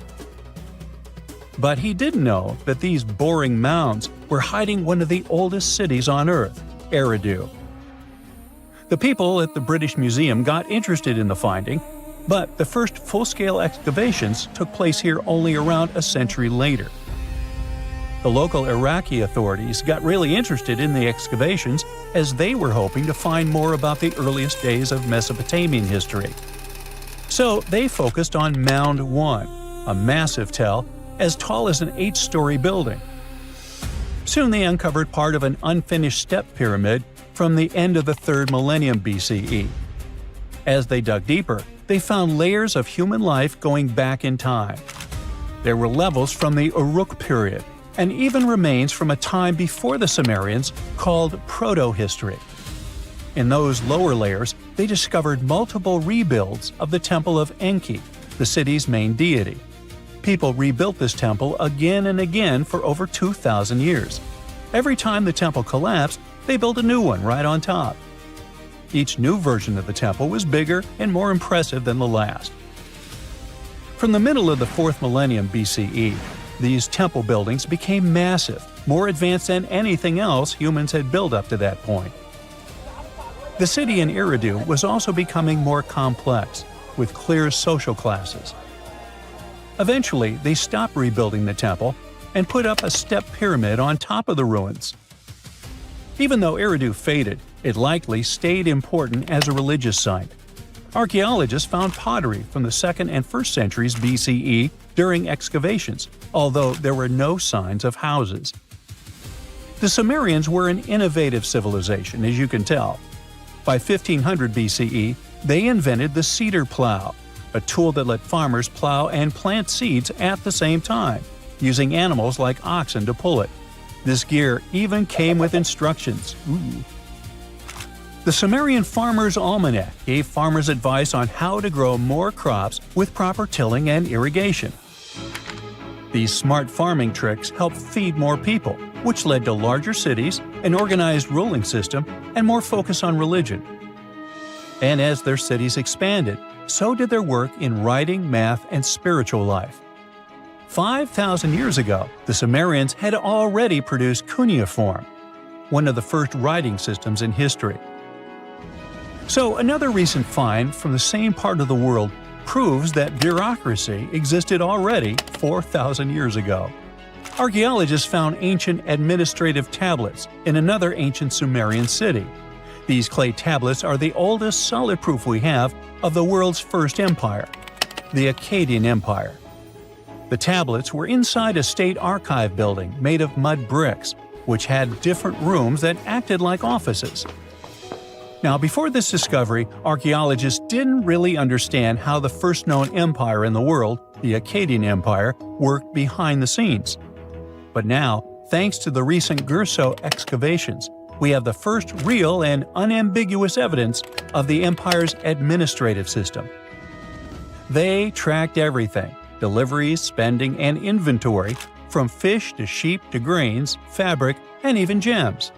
The tablets also include population records, with names and jobs of men, women, and kids, an ancient version of a census. From these records, scientists found out that women played a key role in Akkadian society. Some women had powerful positions, like high priestesses. The tablets also show a wide range of jobs, from skilled workers like stonecutters to people with simpler roles like temple floor sweepers. Some even included building blueprints, field layouts, and canal maps, proving that the empire had serious organization and planning. Eventually, the city rebelled and gained its independence, and the Akkadian Empire's 150-year rule ended. Now, researchers are carefully cleaning and translating the tablets to fully understand what they say. These new finds will replace older, incomplete ideas about the empire and give us a way more accurate picture of how Akkadian power and the ruling system actually worked. They finally did it. After 300 years of searching, archaeologists pinned down the location of the lost land of the White Jaguar, the city of Maya hidden in the wild jungles of Mexico. It all kicked off back in the 1500s with the Lacandon Maya. These guys were some super tough survivors who just didn't quit. When their main capital, Lacamtun, fell to the Spanish in 1586, most people would have called it game over, but not the Lacandon. Nope, they packed up, headed deeper into the rainforest, and built their last stronghold, Saqqara.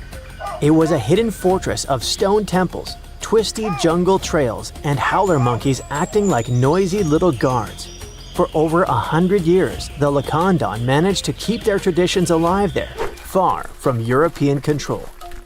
Then, in 1695, history came crashing in. A Spanish friar named Diego de Ribas stumbled into Saqqara. And yeah, that was basically the beginning of the end. Soon after, the Spanish took over. By 1721, the Maya had abandoned Saqqara.